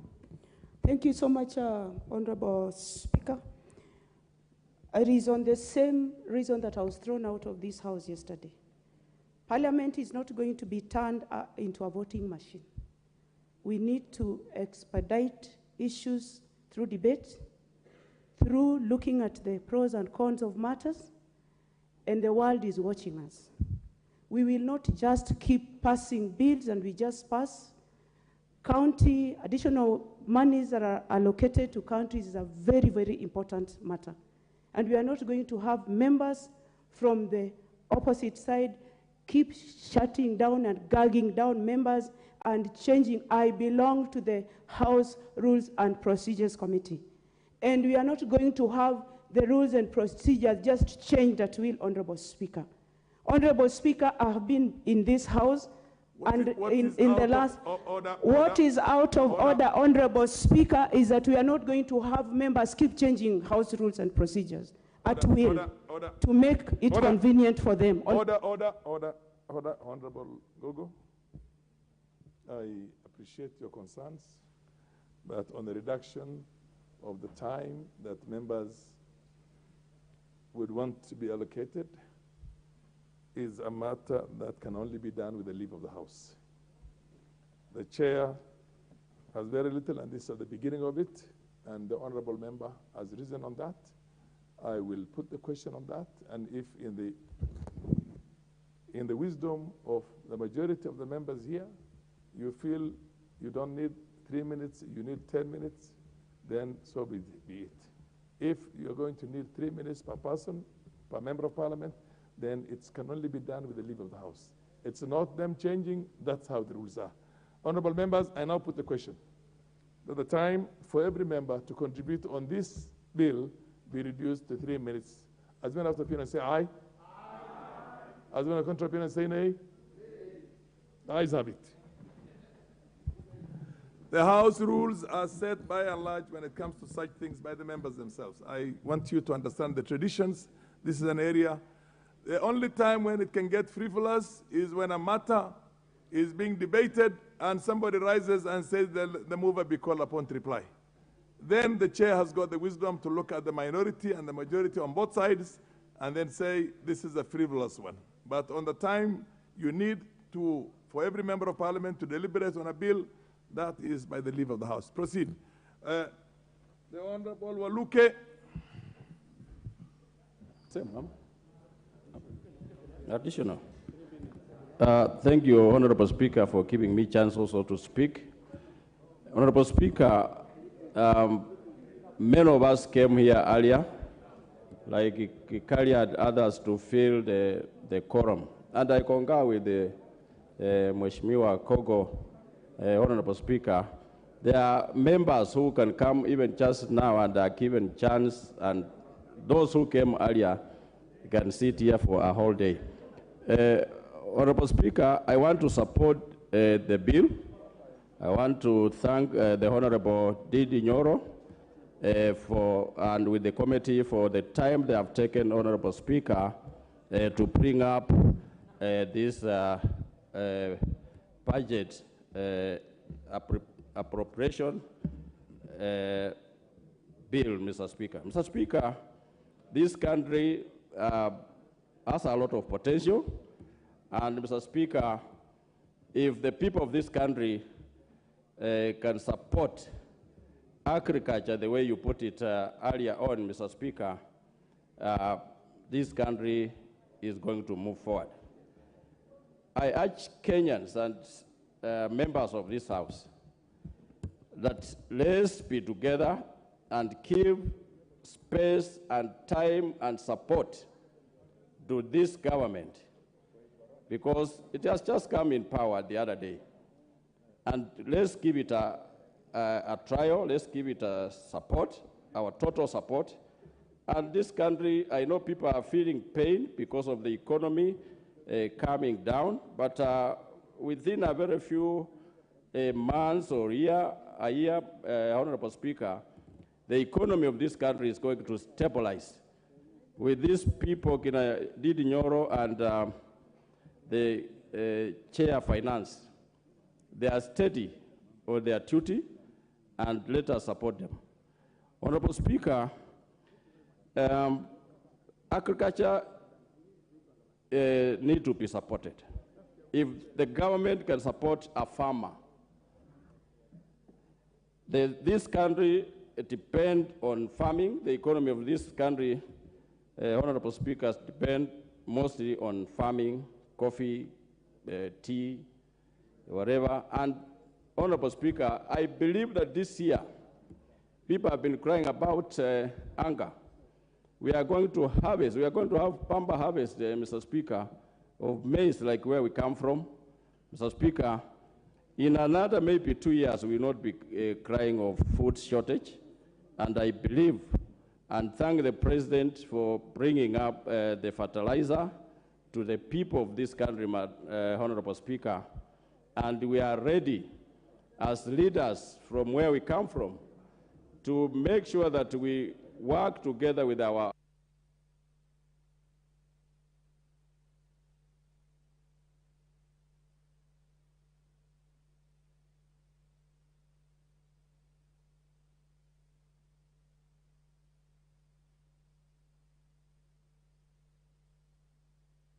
Honorable Mutunga of Tigania West. Thank you, Honorable Speaker, for the opportunity to contribute to this motion. Honorable Speaker, I wish to thank the Chairman of the Budget and Appropriation Committee for the work that has gone by, and also thank the President for guiding this committee very well. Honorable Speaker, I want to thank the Senate for presenting this bill to us. Additional resources to the counties, Honorable Speaker, is a good idea, but this idea must be tagged to results. Honorable Speaker, we know we have been having issues with several counties not even delivering what they are supposed to deliver. Investment must be done appropriately. We must have results for the money that we give to the counties. Honorable Speaker, in the previous government, the previous session of Parliament, we saw many investment conferences at the county level, inviting probable investors into the county to try and figure out what they can do with the resources that they have. But we have not seen these things happening this time. We would like to caution the counties to go that direction. Counties must also be having clear plans of operation besides what we call the County Integrated Development Plan. They need to explore what resources they have so that they may be able to open up into the investment. Honorable Speaker, one of the things we understand this bill is bringing about is support to aggregation investment in aggregation. Aggregation is important in the view of what we have at the county level in terms of the kind of economic activity that our people are engaged in. Most of them are farmers, and they are smallholder farmers for that matter. I would like to bring to the attention of the counties that there is a bill we passed in the last Parliament, which is called the warehouse receipting law. The warehouse receipting law presupposes that people can have warehouses. We can have private or public warehouses, and these warehouses, they keep their ware, and they have a receipt. The warehouse receipt can enable one even to get a loan from the bank as a security. So they need to explore utilization of this law in these aggregation centers, where we have also possibilities for industrial parks. Honorable Speaker, post-harvest losses in this country lead up to, it can go up to 40%. 40% is about half of the loss of what the farmers have already been able to produce over the years. They take at least a crop in this country will take, the fastest growing crop will take 3 months. Honorable Speaker, I think I have not spent 3 minutes. I'm sure you have taken my time. Honorable Speaker, these clauses are as a result of a infestation, fungal infestations, and that can be contained through warehousing. The link between the warehousing and the sitting council is important so that they can work together. Honorable Speaker, there are a few issues that I've wanted to bring on the new big budget. When we raise money as a country, sometimes we have to borrow. Honorable member can have 1 additional minute. Mutunga, proceed. Thank you, Honorable Speaker. I am happy that the country is looking forward to compressing the debt burden. I'm happy that we have been able to start by, as a government, to start by assessing where we were and where we want to go. The fact that there's been a reduction from 1.1 trillion to around 700 billion in terms of the budget deficit, in terms of the borrowing, is very, very important. In the last government, Honorable Speaker, we saw a situation where a government wanted to move from the percentage, the debt percentage as expressed as a percentage of GDP, to absolute figures. When you put your debt as absolute figures, you cannot communicate to other countries because we don't use the same currency. But proportionate is important because we are able to communicate and we are able to know where we are. Honorable Speaker, finally, the counties need to clear their bills. We have many counties not clearing their bills. There are many pending bills which needs to be cleared. They also need to look at the wage bill in relation to the investment in development. Counties are supposed were done for investment, not necessarily.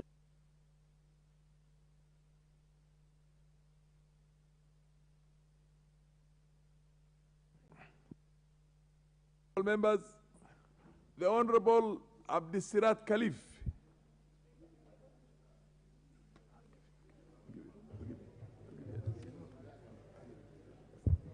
Thank you, Mr. Speaker. We are all aware that we are undergoing a serious credit crunch as a country. This is partly due to the fact that we have surpassed our debt ceiling. Hence, we cannot borrow competitively. Mr. Speaker, I welcome the introduction of genuine and serious taxation measures that can help the government perform its obligations. However, Mr. Speaker, we must cap wastage and use this scarce resource prudently, Mr. Speaker. As we allocate more funds to the counties, we must also introduce anti-corruption measures and serious austerity efforts to curb wastage. We are known for misusing public funds as a country, Mr. Speaker, and we need, therefore, to use this little resource where it is needed the most. We don't want a situation where we give more funds to counties and we don't ask for what we call how they use those funds. Thank you, Mr. Speaker. The Honorable Makali, followed by Dr. Gogo. Proceed, Honorable Makali. Dr. Makali. What's your point of order? Mr. Speaker, I rise on point of order number 1. Mr. Speaker, we know the chair exercises discretion in the debates in the House. But Mr. Speaker, I came to the chambers as number 2, second to Honorable George Murungaru. And I pressed the button, Mr. Speaker. Up to now, I've not been given the chance to speak, and we feel, Mr. Speaker, you need to exercise fairness. Thank you. My name is Justice Kemei, MPC Gowit-Soin. Order. To begin with, Justice Kemei, you are not the first one on this list now. There are people who are ahead of you to begin with, if I look at it. Secondly, and you have to understand this, the chair exercises discretions on a number of divides. A house is many shades of opinion. There are political parties, there are regions, their gender, all those things are there.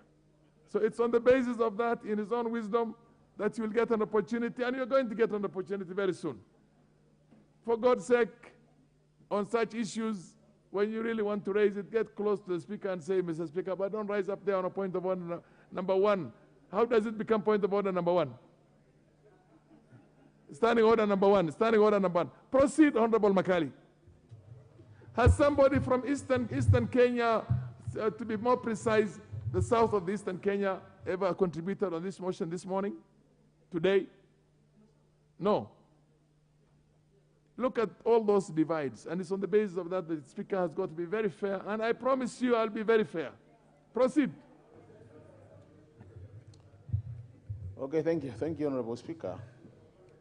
Honorable Speaker, I want to add my voice to the government's additional allocations bill.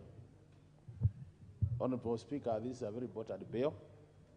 How I wish I had more time to talk about it, but now that the House has resoluted to have only 3 minutes, I will go by that. Honorable Speaker, this bill is a bill which allows the counties to get resources from the government, the national government, from development partners, and it is important, Honorable Speaker, we note that most of the proposed activities under these resources are very critical to the county governments because they are activities which revolve around climate change, agricultural value addition, issues of health, supporting county governments construct county headquarters, issues of industrial centers as proposed by the Kenya Kwanza government, and also some resources being directed to the informal sector improvements, Honorable Speaker. Honorable Speaker, from my experience and interaction with this kind of resources in the past, we have realized that we are having some gaps. And I just want to focus on some of the gaps so that we help the process. The first one, Honorable Speaker, is we lack what we call a monitoring and evaluation framework between the two levels of government. That the national government is pushing this resource to the counties, and once the counties get the resources, there is minimal follow-up from the national government to find out whether these resources are being used for the intended purposes. Honorable Speaker, I want to single out one of these items. Support to the county government construction of headquarters. Honorable Speaker, I've been in the budget committee for the last 11 years. I can assure you, Honorable Speaker, we have been allocating money for this county headquarters for the last 5 years. And up to now, they have not been completed. We are not aware of what levels are they in, what pending balances are there to be paid, and what needs to be done to complete them. So we continue pumping money to them.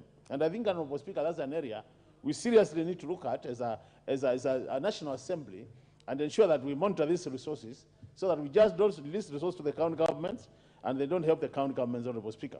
The other issue, Honorable Speaker, some of these sectors, all this money is not going to all the counties. Some money will go to selected counties, others will go to all the counties.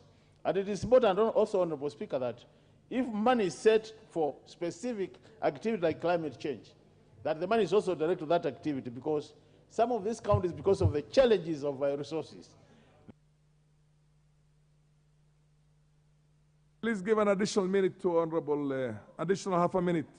Proceed. Additional half a minute.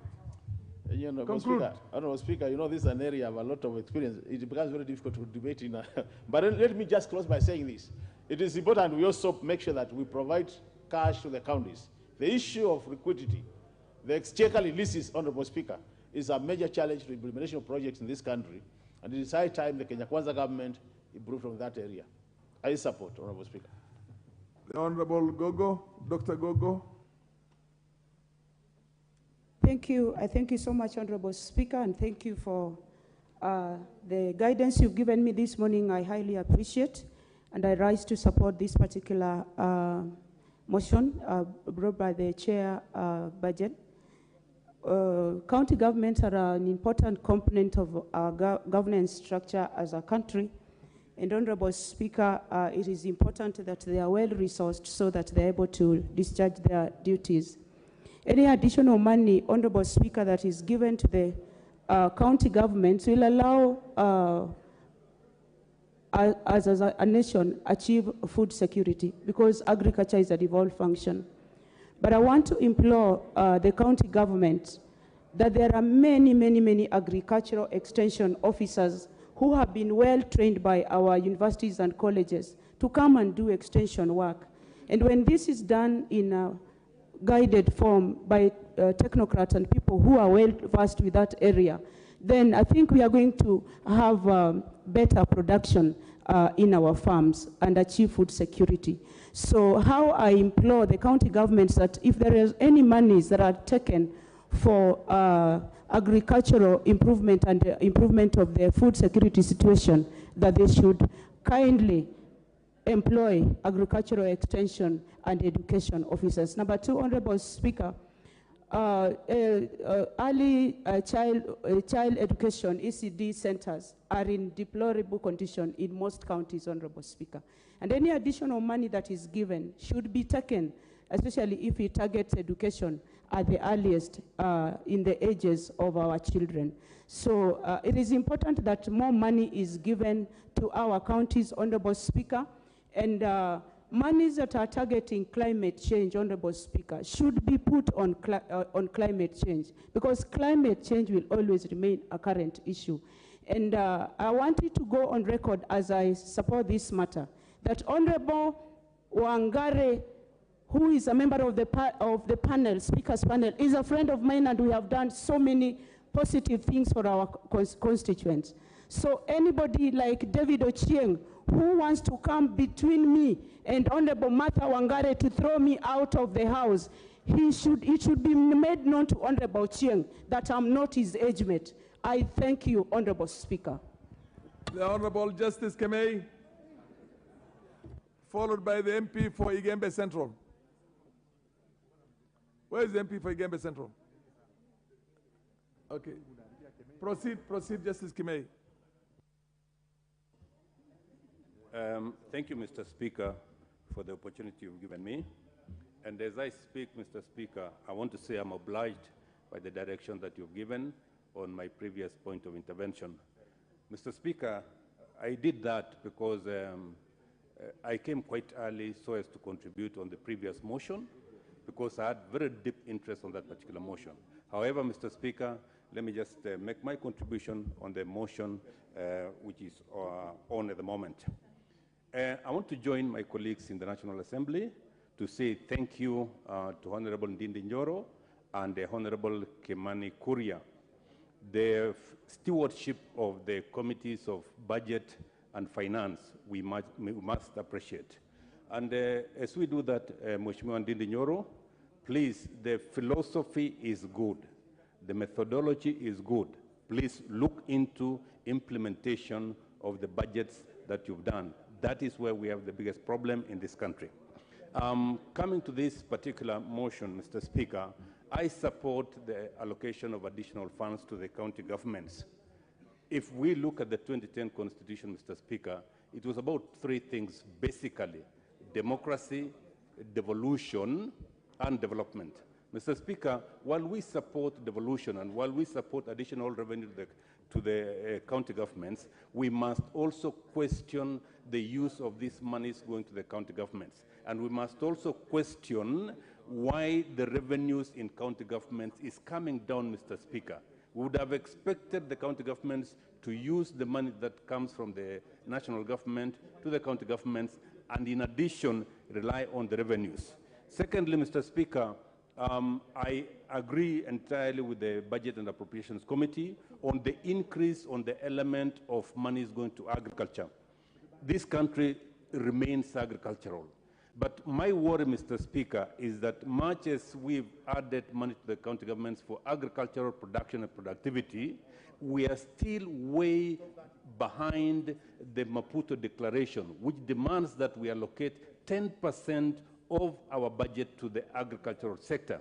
You look at the budgets going to the agriculture in the county governments and the national government, it's still far below the 10% treaty which we signed. In addition, Mr. Speaker, the use of those resources of the county government cannot go on quite well if the extension officers are not there. At the moment, you can see there is no increase in productivity, there is no increase in production because the county governments don't have extension workers. Finally, Mr. Speaker, and this applies to half a minute for Justice Kemei.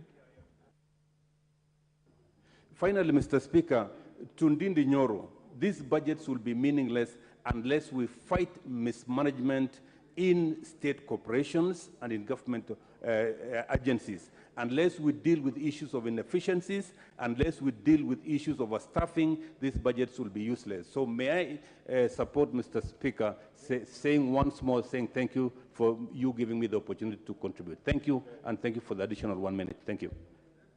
Before Igembe Central.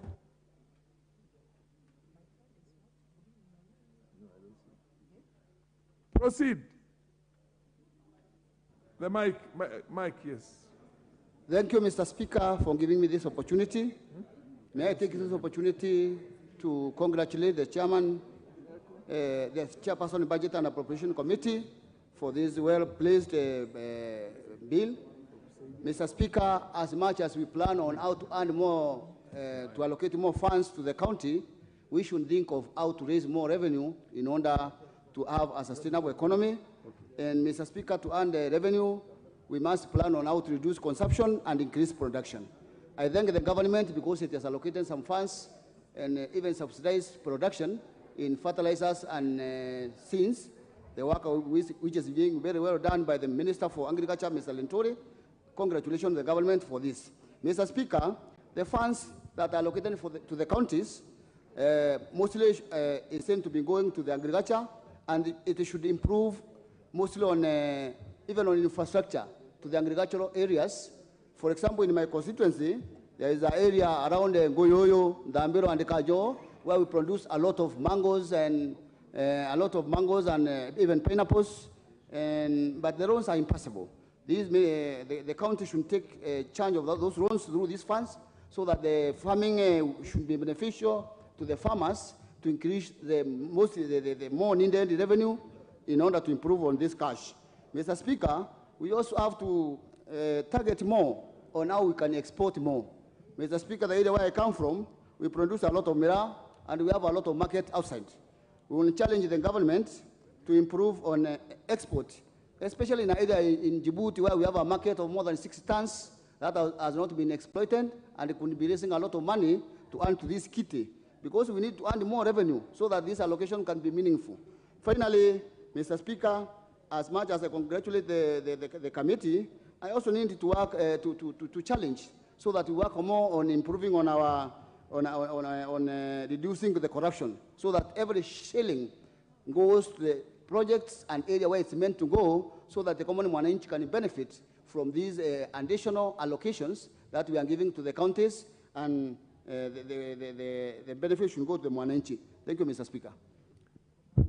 Honorable Women Rep for Kisii, Donya Doris, followed by the MP for Lagdera. Thank you, Mr. Speaker. I rise to support when we are dealing with county issues, because Donya standing here comes from Kisii County, where we have good rains. If we can practice good irrigation, Kisii County itself can supply Kenya, the whole of Kenya, with food. We are blessed with good rains and even natural stones.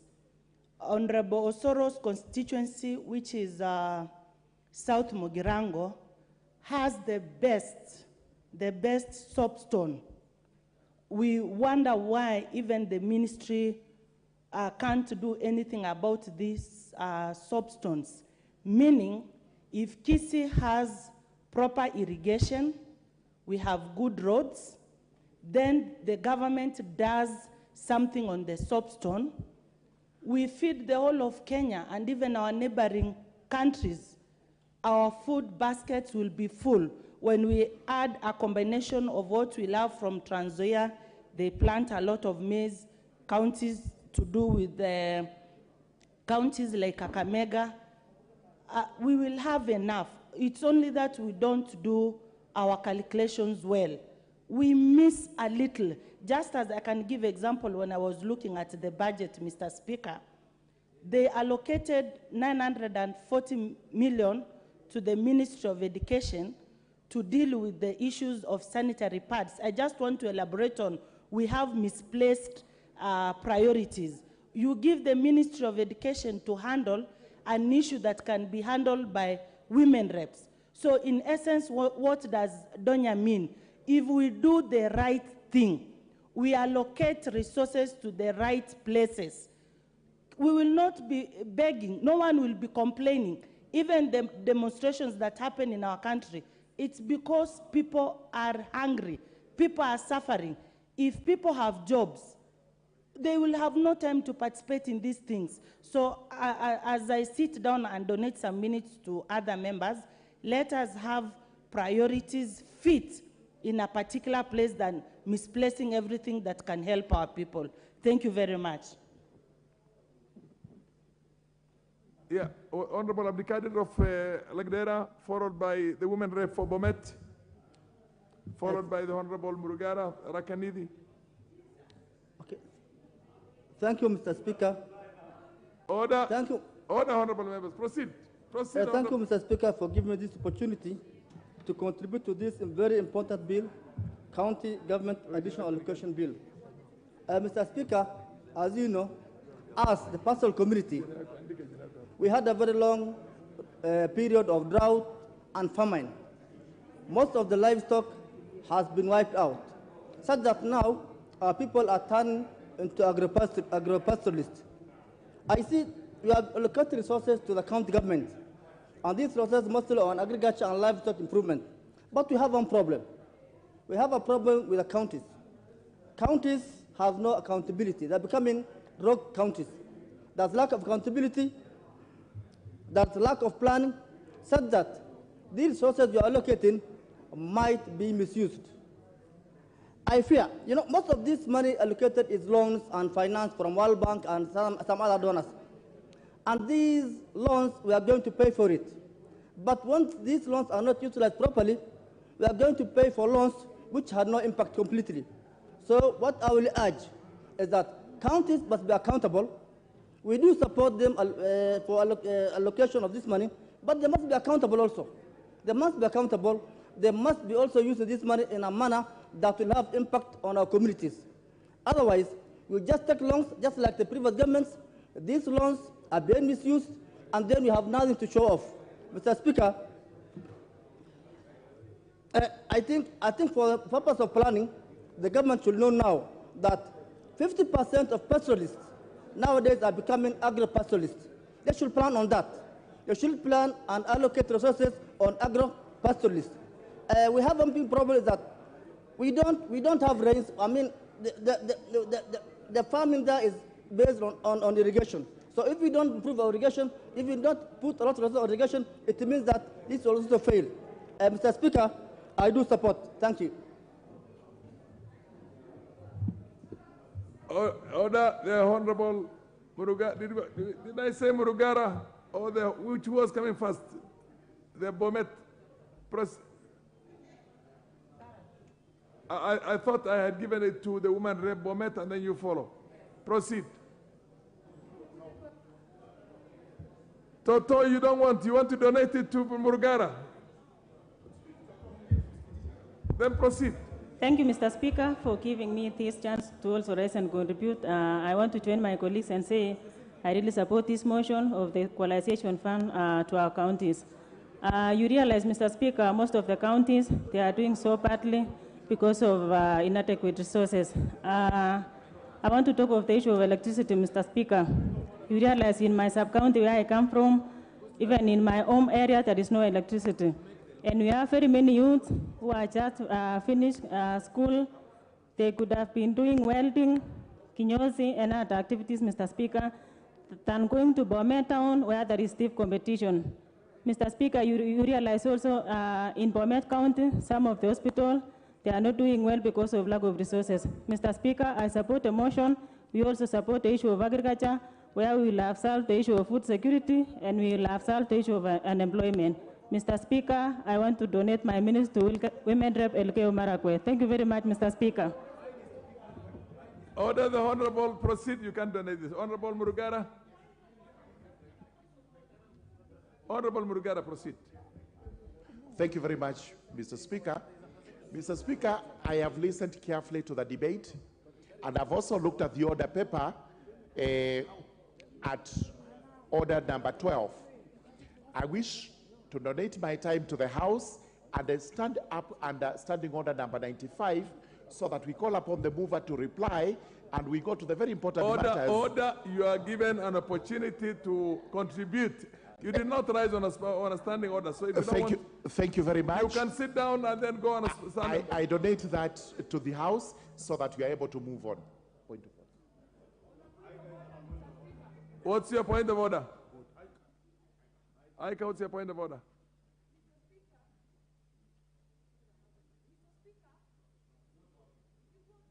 It is. Okay. Thank you, Mr. Speaker. I know my voice is so loud, so when I'm not heard, I understand. The mic was not working. Mr. Speaker, what we are discussing, Mr. Speaker, has a time limit. We cannot be doing an exercise in futility. By end of financial year, we ought to have finished this. Mr. Speaker, I'm standing on a point of order 95. Okay. That the mover to be called to reply. Be Thank called you. upon to reply, that's all. Okay. And order. First of all, before I make a decision on that, I want to recognize the presence of Udhiru Genesis School, who are in the gallery here, and we welcome them. Please welcome the school of Kikuyu constituency, none other than the majority leader's constituency. I am talking about a school from your constituency and you're on the phone. The Honorable Ichungwa Kimani. Now, the other school that I'm going to recognize, which you have to welcome, is the Nginda Mixed Secondary School of Maragua. Please welcome that school. The young boys and girls from those schools, we welcome you. You see a good example. You're the future leaders. Thank you. Now you can rise on your point of order. Again, you said your point of order? Your point of order was done. Taken, well taken. Well taken. Order. You don't say order, Speaker.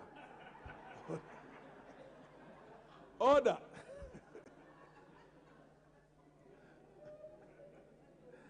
I now propose the question that the mover be called upon to reply.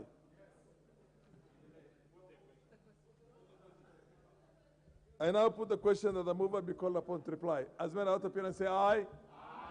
Aye. As men of contrary appearance say nay. The ayes have it. Honorable members, there are other bills that are coming, and since they're all interrelated, the chair will certainly make a point of giving you who have not had an opportunity to contribute on this to contribute on the next one. Thank you very much, Honorable Speaker. I would really have wished to donate time, but at the 95 you cannot donate time, honorable members. And therefore, I want to thank all the members for their contributions on the county government additional allocation bill, which we were in the second reading. And Honorable Speaker, I beg to reply. Honorable members, I now put the question that the county government additional allocation bill, National Assembly Bill number 23 of 2023, be read a second time. As men after appearance say aye. Aye. As men of contrary appearance say nay. The ayes have it. A bill for an act of parliament to provide for additional allocations to county governments for the 2023-2024 financial year, the responsibilities of national government and county governments pursuant to such allocation and for connected purposes. Order number 12, Next Committee order, of the Whole House. members be standing? Huh?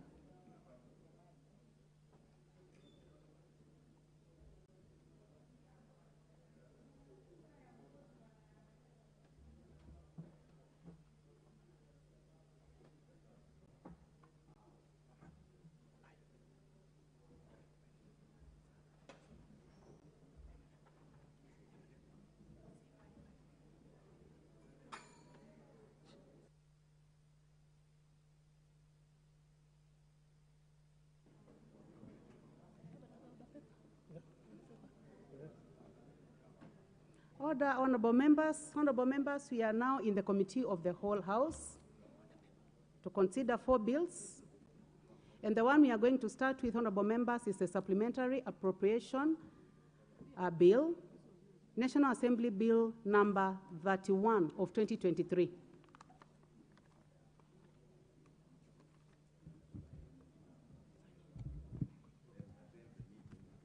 Clauses 2, 3, 4, and 5. I propose the question that clause 2, 3, 4, and 5 be part of the bill. I now put the question that clause 2, 3, 4, and 5 be part of the bill. Will as many as of that opinion say aye? Will as many as of the contrary opinion say nay? The ayes have it.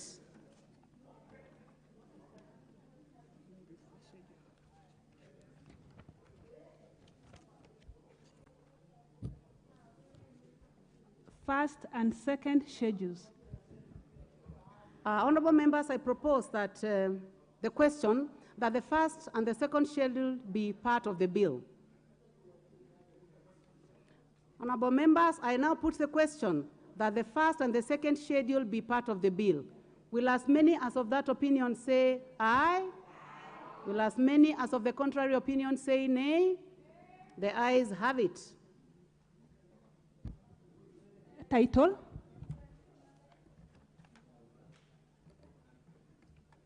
Honorable members, I propose the question that the title be the title of the bill.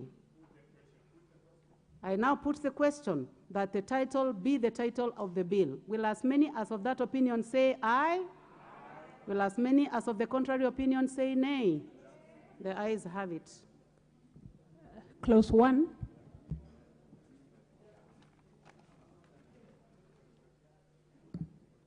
I propose the question that clause 1 be part of the bill. I now put the question that clause 1 be part of the bill. Will as many as of that opinion say aye? Will as many as of the contrary opinion say nay? The ayes have it.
I now call upon the mover to move reporting.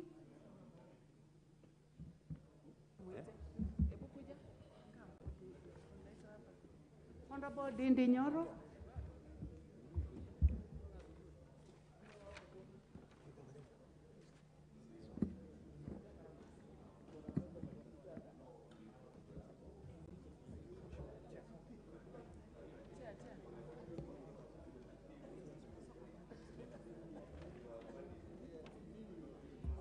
Thank you very much, Honorable Speaker.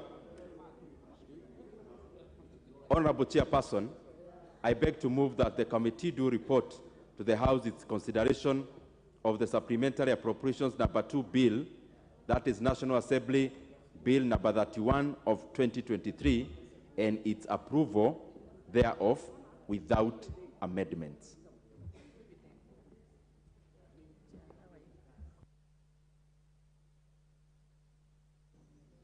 I put the question, which is that the committee do report to the House its consideration of the Supplementary Appropriation Number 2 Bill, National Assembly Bill Number 31 of 2023, and its approval thereof without amendments. Will as many as of that opinion say aye? Will as many as of the contrary opinion say nay? The ayes have it.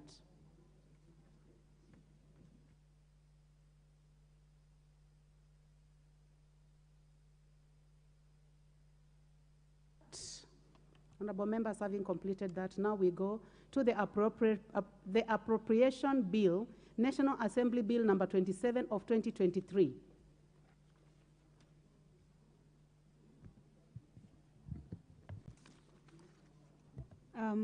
Clauses 2, 3, and 4.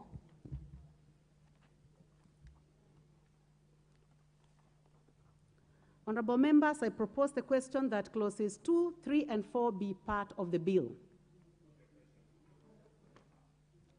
I now put the question that clauses 2, 3, and 4 be part of the bill.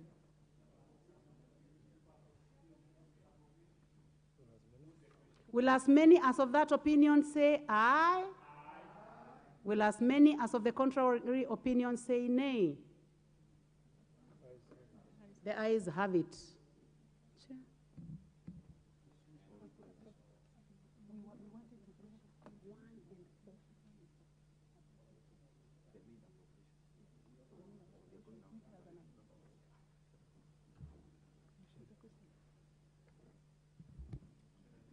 Schedule.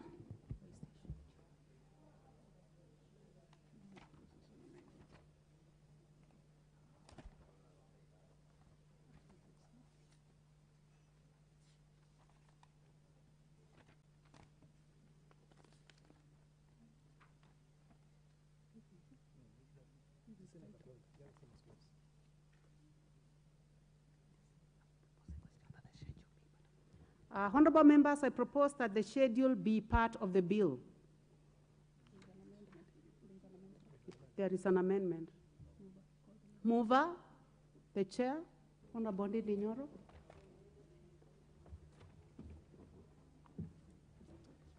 Thank you very much, Honorable Chair.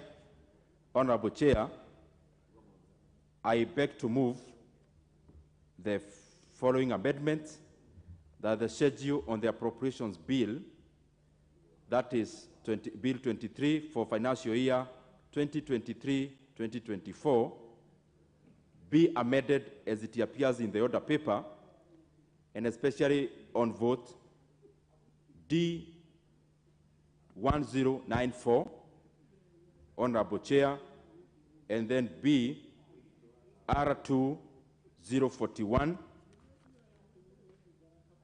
Honorable Chair, and R2044. The ramification of this, Honorable Chair, starting with the latest that I just mentioned, it is tidying up the budget for the Parliamentary Service Commission, which usually happens as we refine the appropriations bill, Honorable Chair, to place the figures where they should be. So there is not much movement. Where there is something that members could note is on D1094. Members, as you are aware, we passed the finance bill yesterday, and in that finance bill, there is the housing levy that is there, and that housing levy is now a revenue stream. That amount that we are raising from the housing levy is money that will be going into the housing programs in this Republic of Kenya. So basically what we are doing is to be able to apportion the same amount we are raising on that side of revenue to apportion the same on this side of expenditure. Thank you very much, Honorable Chair, and I move the amendment.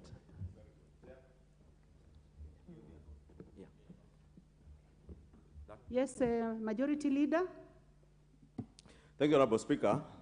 And Honorable Speaker, I rise to support that particular amendment. And Chair, you remember yesterday, and I think it was, I don't know if it was a county MP for Kisii or another member.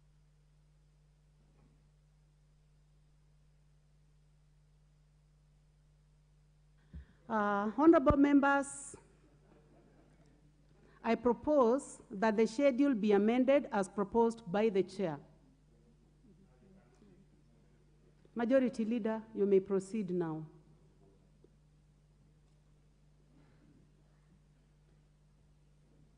Thank you, Honorable Chair. Sorry, I started contributing before you proposed.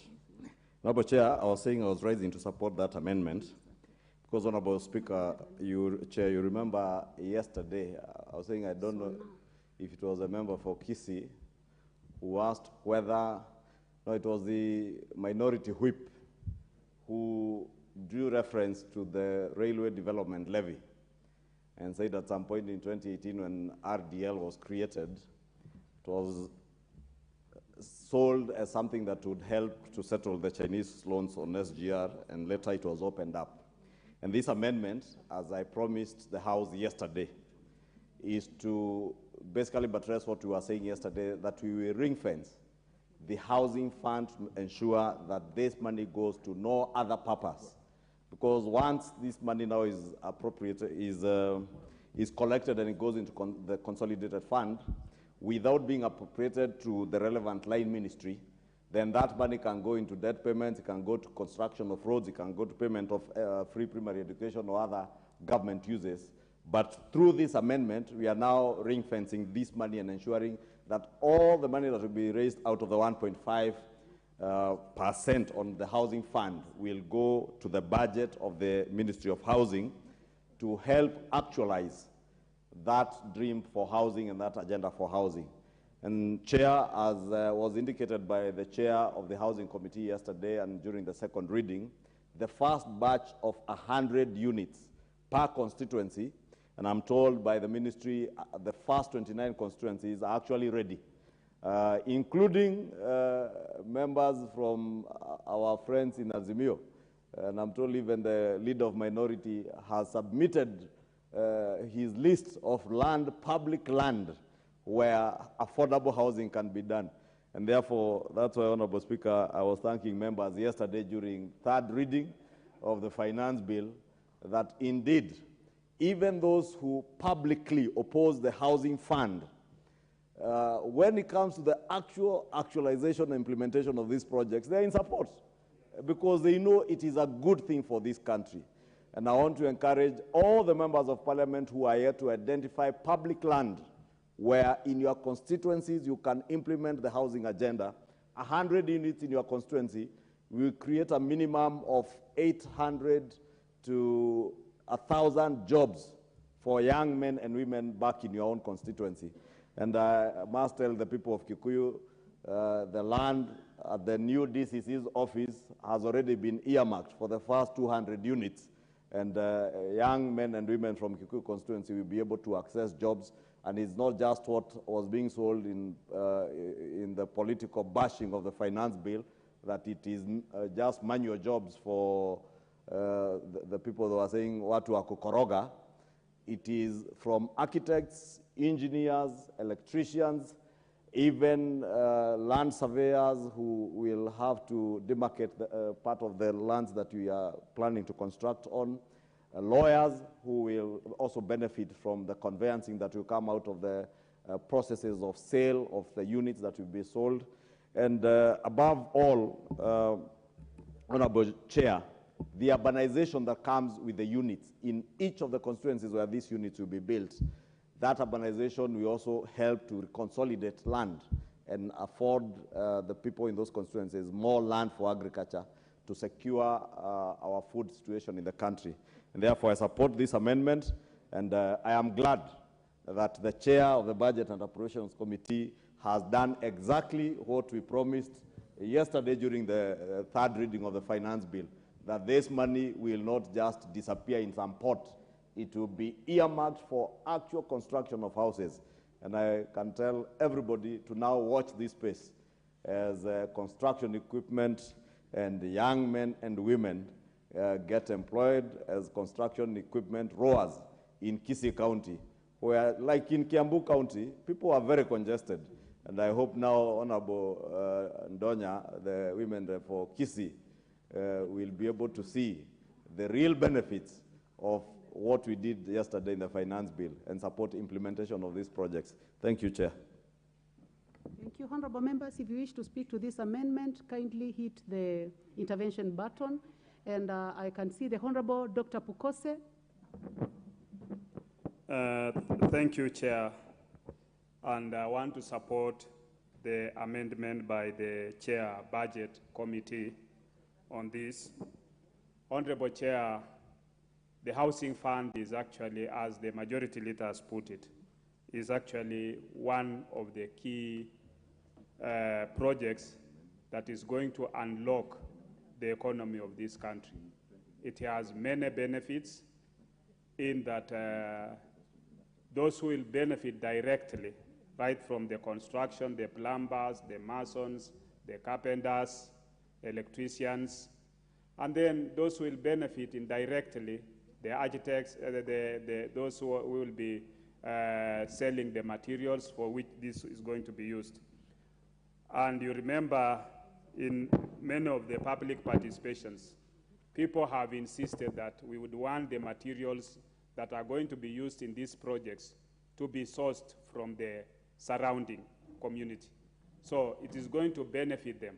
And I think I also want to laud, yesterday we saw the amendment that was done in the EBZ zones, where now they'll have to source materials or the materials from within without paying any taxation. So I think when you look at the amendments, when you look at the bills that this government is doing, I think we are on the right track. And I would just want to ask Kenyans that let's be patient. Let's put our foots together. Let's come up together as a team, and this country will be great. With those few remarks, Honorable Speaker, Honorable Chair, I want to support. Thank you. The Honorable Nyakundi, member for Kitutu Chache North. Thank you, Madam Speaker. I also want to support this amendment by Honorable Ndindi Nyoro, who is the chairman for the Budget and Appropriations Committee. For sure, they have done a good job. Housing is one of the key development factors for the Kenya Kwanza government, and I want to support this amendment because they have decided to ring-fence this money that is going to the housing project, and these will go a long way in giving jobs to the young people who are suffering outside here and creating a lot of employment and households to young people who don't have houses. For a good example, like in Kisii, we have shortage of land. These will go a long way in giving houses to the young people in our area. And I'm very sure that Kenya is going to be a construction site, and many young people are going to benefit from this housing levy. So I want to thank you and so much. Thank you. The Honorable Beatrice Elachi, on my left. Thank you, Chair. Chair, I also want to support this amendment. And Chair, I know every Kenyan would wish to have a house. And I support. And I'm in Nairobi. And I have seen the houses. All I'm saying is when we are building these houses, and Parliament must help so that public service or public works should not bring in specs where you look at a house and you wonder, was it a kiosk or was it a house? Today, if you go to Pangani, affordable housing, you will find those houses and you'll feel it is not right for any Kenyan to buy such a house. When you walk into the project that is being done by China, we with government now, it is unfortunate. And so we are saying, let us look at the specs. Let us support housing, but housing of dignity, and ensure, even as we build, we remember we have children. Let us remember we need schools for those housing, because you bring in more, they will come in. We must have all the facilities that is needed. So as I support, and I support the president, and I told him, I support housing, but I want to see dignity for every Kenyan as they live in that house, so that we don't bring a house again that will become a white elephant for our people. So with those few remarks, Madam Speaker, as I support indeed the amendments of the chair and appreciating him, and also we speak about the county governments. Let us see the governors coming up with good memorandums with the national government, so that we don't go into a fight the way we did the health equipment thing, and then now a few years down the line, we start again pulling each other on the same projects. So let us have clear memorandums with the county governments, so that we do a good project that everyone will feel their money was spent well. With those few remarks, I beg to support. Thank you. Lastly, Honorable Mother Wangari. Thank you, Madam Chair. I also rise to support this amendment and concur with many members who have spoken to it, that we are going to make a difference using this levy. But more importantly, Madam Chair, this will be a shared function between the national government and the county government. So after here, what we shall be dealing with and we should be dealing with is the implementation, and that cooperation with the counties, Madam Chair, must also benefit the specific county where these projects will be done. The issues of sourcing labor, the issue of sourcing materials, the issues of getting even the workforce, Madam Chair, must be able to benefit the specific area that those projects will be done. But more importantly, Madam Chair, is that going forward, even as we debate even the county allocations, what we have to stem and deal with is the issue of corruption and proliferation, or rather proliferation of funds that are meant to do projects that are to benefit the public. Because, Madam Chair, this has been a very tough year, last year too, and we are having very tough times for the public. We cannot afford to have any corruption in these monies, Madam Chair, and I hope that the stringent measures we will put, we will also be able to oversight as a house from both sides and as a parliament. Same to the counties, that the Senate and the county assemblies will also be able to oversight the county's monies, so that we are able to make sure that every shilling that is meant to go to benefit a Kenyan does not go to any pocket of an individual, and will be able to get the benefit and value for money. Thank you, Madam Chair. Thank you very much. Honorable members, I now put the question that the schedule be amended as proposed by the chair. Will as many as of that opinion say aye? Will as many as of the contrary opinion say nay? The ayes have it. Honorable members, I now put the question that the schedule be amended. As amended, I take that again. I put the question that the schedule as amended be part of the bill. Will as many as of that opinion say aye? Will as many as of the contrary opinion say nay? The ayes have it. Title. Honorable members, I propose the question that the title be the title of the bill. I now put the question that the title be the title of the bill. Will as many as of that opinion say aye? Will as many as of the contrary opinion say nay? The ayes have it. Clause 1.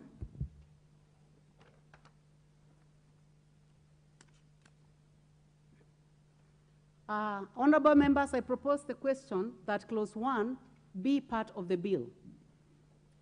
I now put the question that clause 1 be part of the bill. Will as many as of that opinion say aye? Will as many as of the contrary opinion say nay? The ayes have it. Honorable members, this brings us to the end of that particular bill. I now call upon the mover to move reporting. Honorable Chair, Budget Committee, please proceed. Thank you very much, Honorable Chairperson. Honorable Chairperson, I beg to move that the committee do report to the House its consideration of the appropriation bill, that is National Assembly Bill number 27 of 2023, and its approval thereof with amendments. Thank you, Chair. I put the question, which is that the committee do report to the House its consideration of the appropriation bill, National Assembly Bill number 27 of 2023, and its approval thereof with amendments. Will as many as of that opinion say aye? Aye. Will as many as of the contrary opinion say nay? The ayes have it.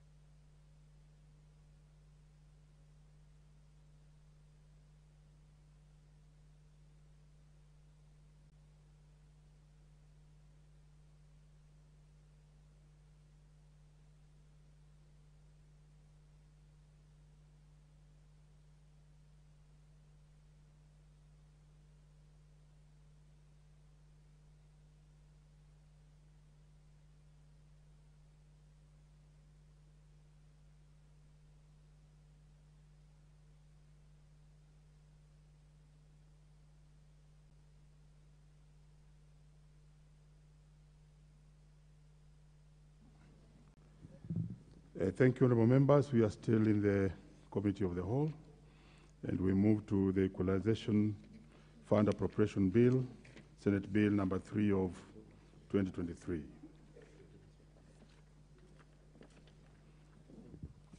Clauses 2, 3, 4, 5, and 6. Very well. Very well. Yes, Honruku. Mr. Speaker, I propose an amendment which is not yet ready, and I request if this equalization let me execute my position. The reason as why I propose an amendment, Mr. Speaker, is because Bere community, or Bere North, is one of very marginalized communities we have in the Republic of Kenya. And when I went through the bill, there is nowhere, Bere North is not included in that equalization bill. Mr. Speaker, you realize that when you talk about the agroecological zones, Bere North is one of semi-arid area in the Republic of Kenya. And therefore, if there is a place where we have been marginalized by even the previous regimes, it is Bere North community, as well as Bere South. Order, Honorable I therefore... Order, Honorable Ruku. You know very well you are out of order.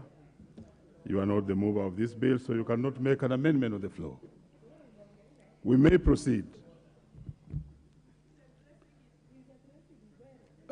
Honorable members, I propose the question that clauses 2, 3, 4, 5, and 6 be part of the bill. Thank you, honorable members. I now put the question that clause 2, 3, 4, 5, and 6 be part of the bill. Will as many as of that opinion say aye? Aye. Will as many as of the contrary opinion say nay? The ayes have it. Schedule.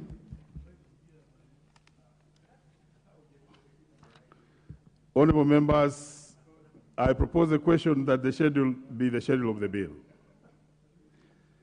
Members, I now put the question that the schedule be the schedule of the bill. Will as many as of that opinion say aye? Aye. Will as many as are of a contrary opinion say nay? The ayes have it. Title. Honorable members, I propose the question that the title be the title of the bill. I now put the question that the title be the title of the bill. Will as many as of that opinion say aye? Aye. Will as many as of a contrary opinion say nay? The ayes have it. Clause 1. Honorable members, I propose that clause 1 be part of the bill. I now put the question that clause 1 be part of the bill. Will as many as of that opinion say aye? Aye. Will as many as of a contrary opinion say nay? The ayes have it. Mover, please.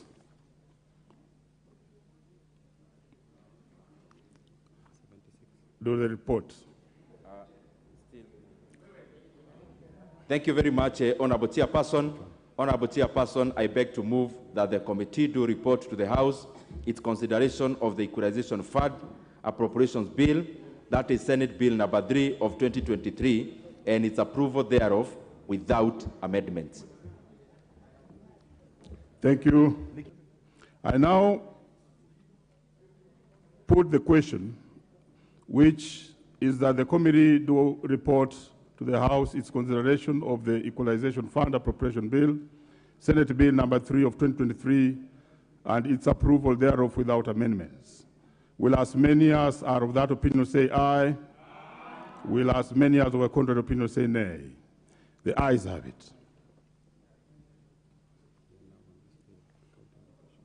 Thank you, honorable members. We move to another one, and please stay in the House, it's not very long. We move to the County Allocation of Revenue Bill, Senate Bill number 16 of 2023. Clauses 3, 4, 5, 6, 7, 8, 9, and 10.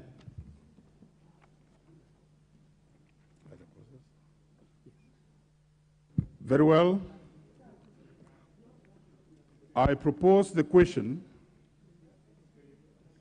that clauses 3, 4, 5, 6, 7, 8, 9, and 10 be part of the bill. There being no amendments, I now put the question that clauses 3, 4, 5, 6, 7, 8, 9, and 10 be part of the bill. Will as many are of that opinion say aye? Will as many are of a contrary opinion say nay? The ayes have it. First schedule.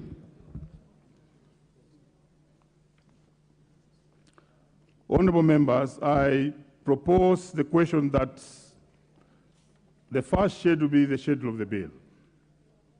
I now put the question that the first schedule be the schedule of the bill. Will as many are of that opinion say aye? Will as many are of a contrary opinion say nay? The ayes have it. Second schedule. Honorable members, I propose the question that the second schedule be part of the bill.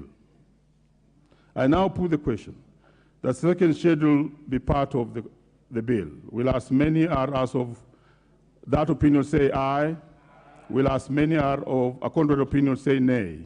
The ayes have it. Clause 2.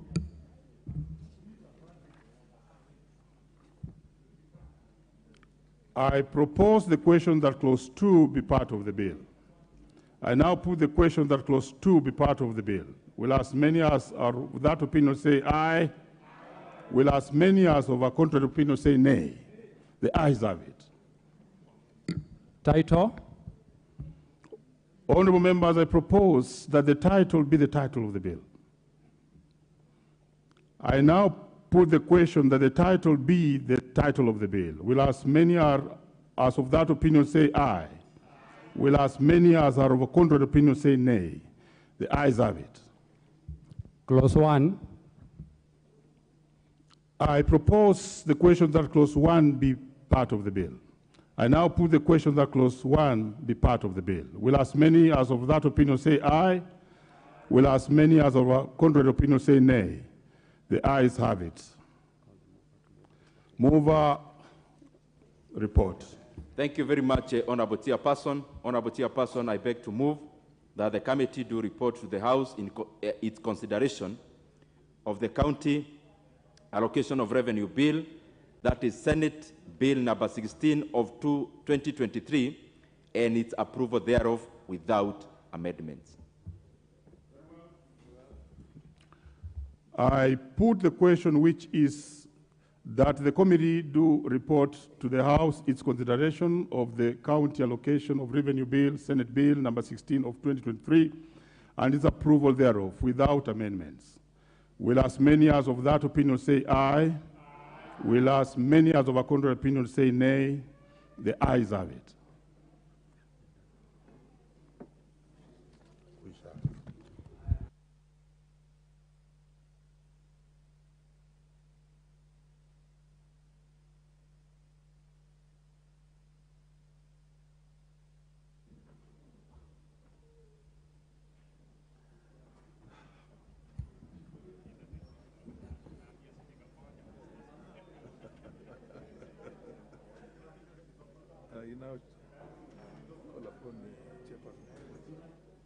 Order, honorable members. The chairperson to report to the House. Proceed, Honorable Ndindi Nyoro. Honorable Speaker, I beg to move that the House do agree with the committee in the said report, that is Supplementary Appropriations Number 2 Bill, National Assembly Bill Number 31 of 2023. I also request Honorable John Jogona Wajiko to second the motion for agreement with the report of the committee of the whole House. Proceed, Honorable Wajiko.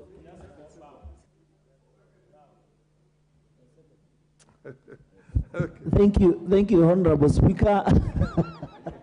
Order, you can bow as a way of just... proceed, they're bullying you. Proceed. Thank you, Honorable Speaker. I think I was misguided by my seniors in the House, but I rise to second the bill, Mr. Speaker. Thank you. When you, honorable members, when you bow, that is already seconding. But you can have it both ways, don't worry. I now propose a question, which is that the House do agree with the committee in the said report.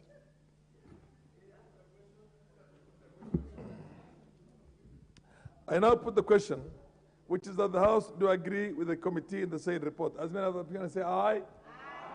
As many contrary opinion say nay. The ayes have it.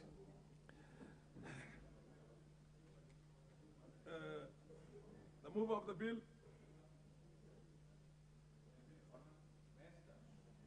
Honorable Speaker, I beg to move that the Supplementary Appropriations Number 2 Bill, that is National Assembly Bill Number 31 of 2023, be now read a third time. I also request Honorable Jane Kihara of Naivasha to second. Proceed, Honorable Jane Kihara. You can say a little more. Now we know you wanted to say a lot. Proceed and second.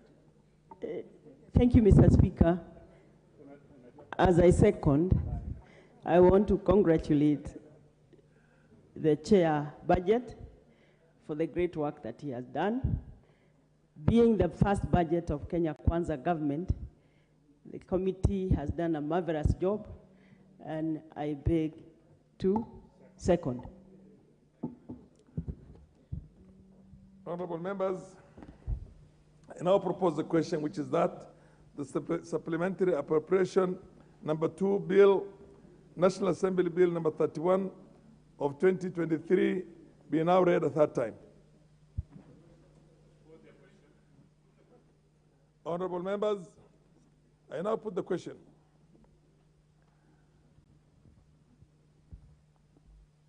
I have confirmed we have the requisite quorum.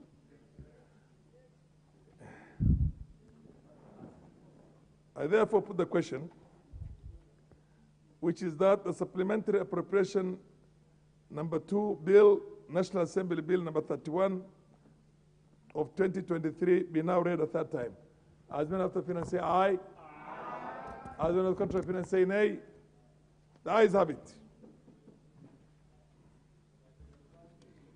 A bill for an act of parliament to authorize the issue of certain sums of money out of the consolidated fund and the application towards the service of the year ending on the 30th June 2023, and to appropriate those sums for certain public services purposes.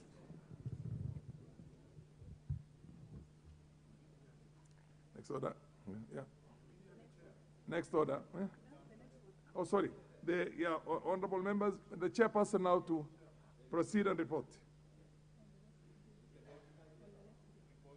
For the next bill. Oh, okay, proceed. Honorable Speaker, I beg to report to the committee.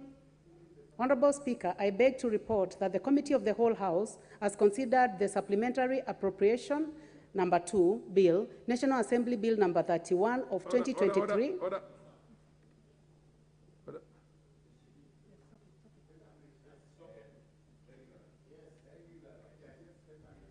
Do it again. Do it now. I start it again, Honorable Speaker. Honorable Speaker, I beg to report that the Committee of the Whole House has considered the Supplementary Appropriation Number 2 Bill, National Assembly Bill Number 31 of 2023, and approved the same without amendments.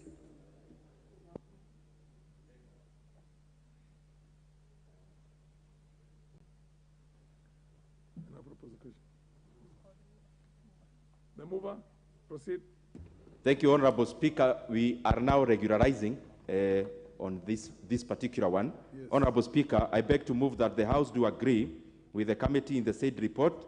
I also, again, request Honorable John Jogona Wajiko to second the motion for agreement with the report of the Committee of the Whole House.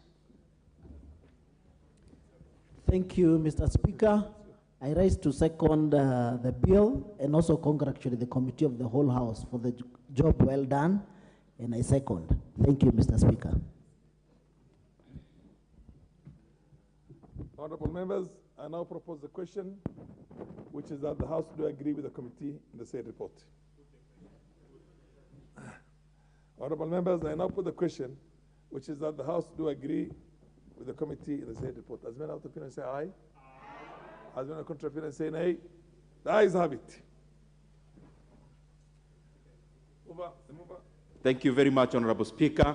I beg to move that the supplementary appropriation number 2 bill, National Assembly Bill number 31 of 2023, be now read at that time. I also request Honorable Jane Kihara to second. I second, Mr. Speaker.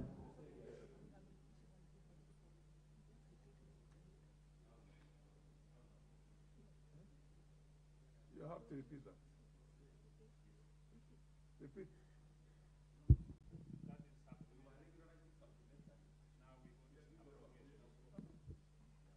Which is 27?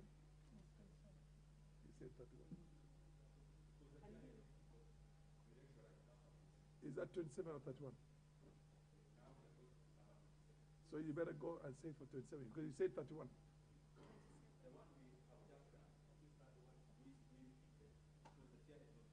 Yes, yes.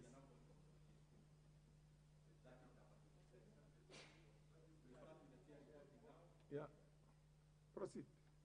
Yeah. For 27. He has reported just to regularize it. And you proceed now and report. Thank you, Honorable Speaker. Honorable Speaker, I beg to report that the Committee of the Whole House has considered the Appropriation Bill, National Assembly Bill number 27 of 2023, and approved the same with amendments. Move the agreement. The mover. Thank you very much, Honorable Speaker. Honorable Speaker, I beg to move that the House do agree with the committee in the said report. I also, Honorable Speaker, request Honorable Ridikri Muruidhania to second the motion for agreement with the report of the Committee of the Whole House.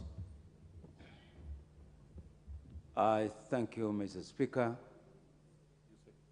I second.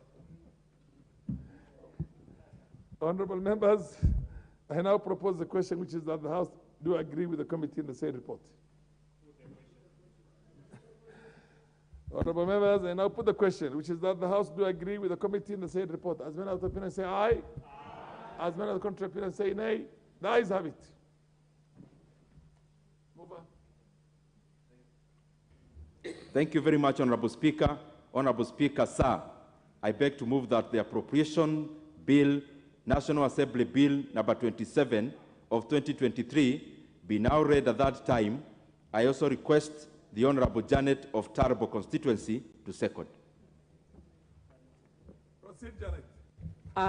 Honorable Speaker, I want to thank the Budget and Appropriation Committee for the well thought out report, and I second.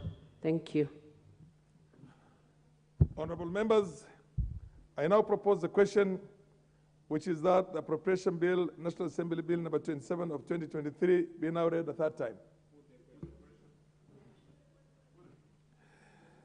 Honorable members, I now put the question, which is that the Appropriation Bill, National Assembly Bill number 27 of 2023 be now read a third time. As many of the opinion say aye.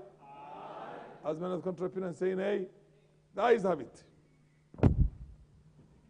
A bill for an act of parliament to authorize the issuance of a sum of money out of the consolidated fund and its application towards the service of the year ending 30th June 2024, and to appropriate that sum and a sum voted on account by the National Assembly for certain public services and purposes.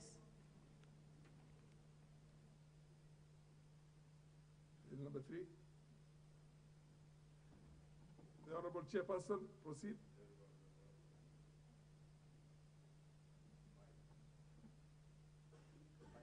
Report to the House. Honorable Speaker, I beg to report that the Committee of the Whole House has considered the Equalization Fund Appropriation Bill, Senate Bill number 3 of 2023, and its approval thereof without amendments. Mover.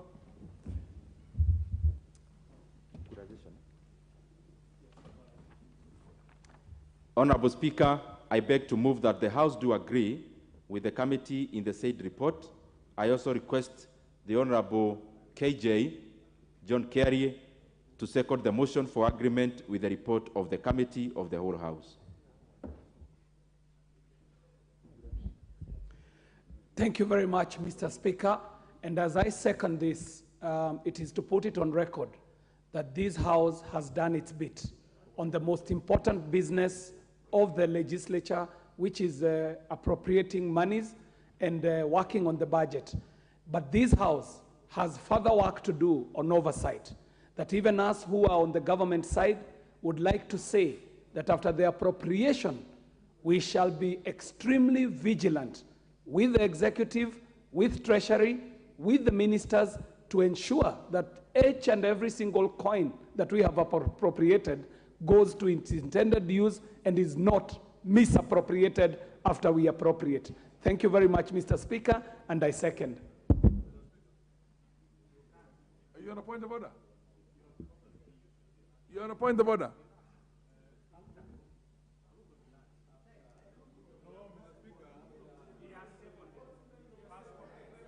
Order, order, order. What's your point of order? What's out of order?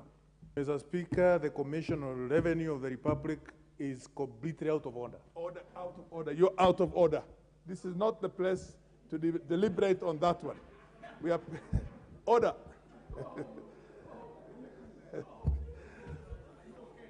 Order, order, honorable members, order. Honorable members, I now order. You can take your annoyment in another form. Your annoyance or your disappointment. I propose the question that the House do agree with the committee in the said report. Order. Honorable members, I now put the question that the House do agree with the committee in the said report. As many as of that opinion say aye. Aye. As many of the contrary opinion say nay. The ayes have it. Thank you very much, Honorable Speaker. Honorable Speaker, I beg to move that the Equalization Fund Appropriations Bill, that is Senate Bill number 3 of 2023, be now read at that time. I also request the Honorable Major Sheikh Bashir to second.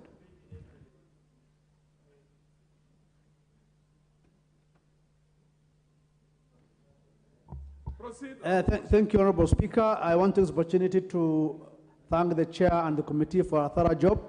And as I second this very important bill, I want to urge the counties to ensure that monies that we have appropriated are utilized properly for the services of the people that need them. So I support and I second. Thank you.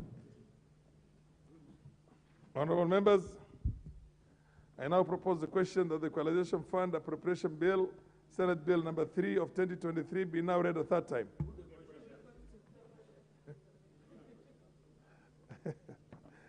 Honorable members, order. I've confirmed the quorum. I therefore put the question, which is that the Equalization Fund Appropriation Bill, Senate Bill number 3 of 2023, be now read a third time. As many as of the opinion say aye. Aye. As many of the contrary opinion say nay. Nay. The ayes have it.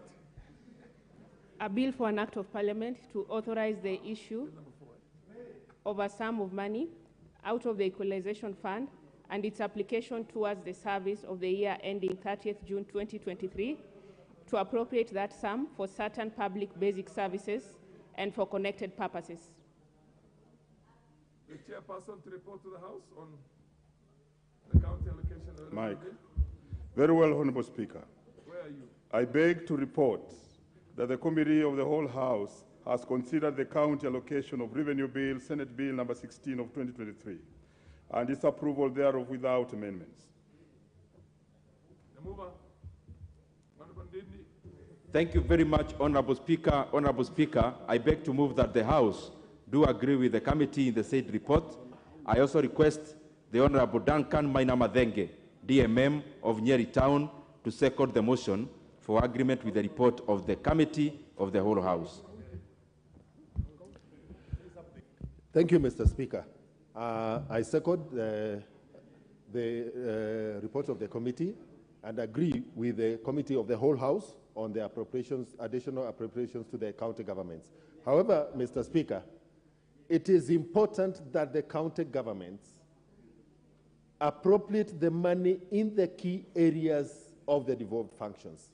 It is quite unfortunate, like a hospital like PGH Nyeri today is sending patients to go and buy IV fluid from private chemists, yet the House has allocated funds to the counties and even additional funding. It is important also that there is timeliness from the Treasury in disbursing money to counties. And on this one, we are giving notice to the Treasury that we will insist that the services that are devolved are correctly funded at the right time. Lastly, the county governments must ring-fence funds that are allocated for particular functions. The issue of deviating funds from the functions they were intended should be discouraged. And finally, the issue of pending bills in counties. We are allocating extra funds to the counties. We are appropriating money to the counties, yet our people continue to suffer in counties because they have rendered services but are not paid. This is no longer untenable, and I wish that this House becomes more adamant and firm in ensuring that at the end of the tenure of each financial year, county governments should not roll over pending bills. I second, Mr. Speaker. Honorable members, I now propose the question that the House do agree with the committee in the said report.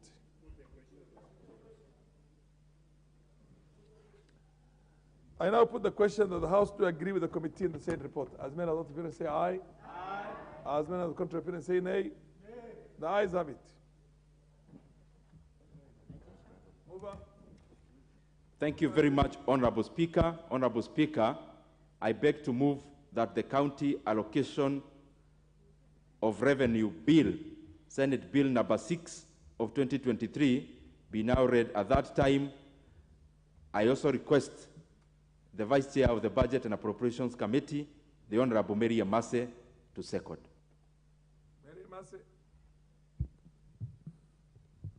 Proceed. Can you give her the mic, the honorable member? Thank you, Chair. As I second, I also wish to reiterate that county governments must make sure that the monies that this bill is seeking to have released from the consolidated fund is utilized for the purposes intended. And pending bills should be given a fast charge so that we do not have our contractors being auctioned, losing businesses, committing suicide. They must pay pending bills. Thank you. I second. Honorable members, I now propose the question that the county allocation of revenue bill, Senate Bill number 16 of 2023, be now read a third time.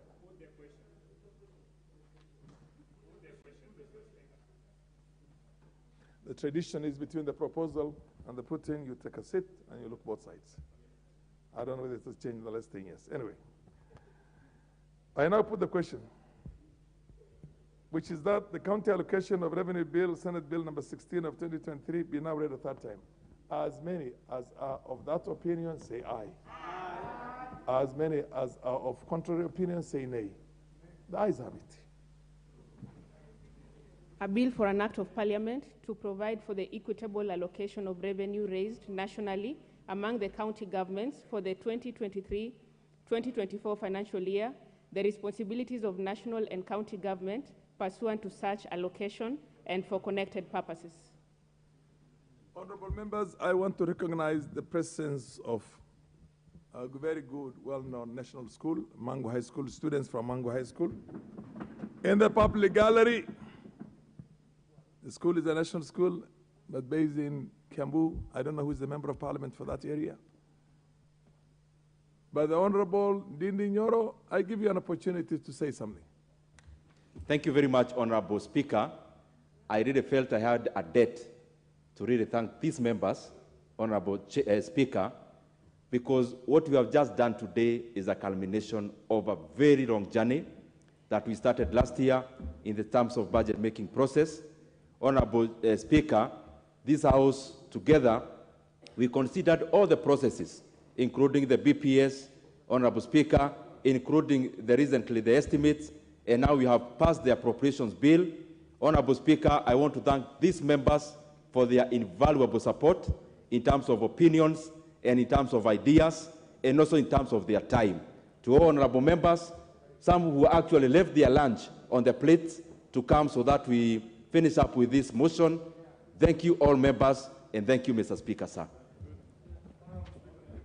You're on a point of order. Or you want me to give you an opportunity to say something? Proceed and say something, but nothing to do with the business that already is transacted. Honorable Speaker, this is a House of Record. I would want to go on record having said that the community known as Bere has been discriminated in the equalization fund. Order. You do that in a order. You do that in a general debate. Order, order, order, honorable members. Order, honorable members. Order. Honorable members, freeze. And order. I also want to thank the honorable members on behalf of the Speaker's panel to thank you for a very interesting, very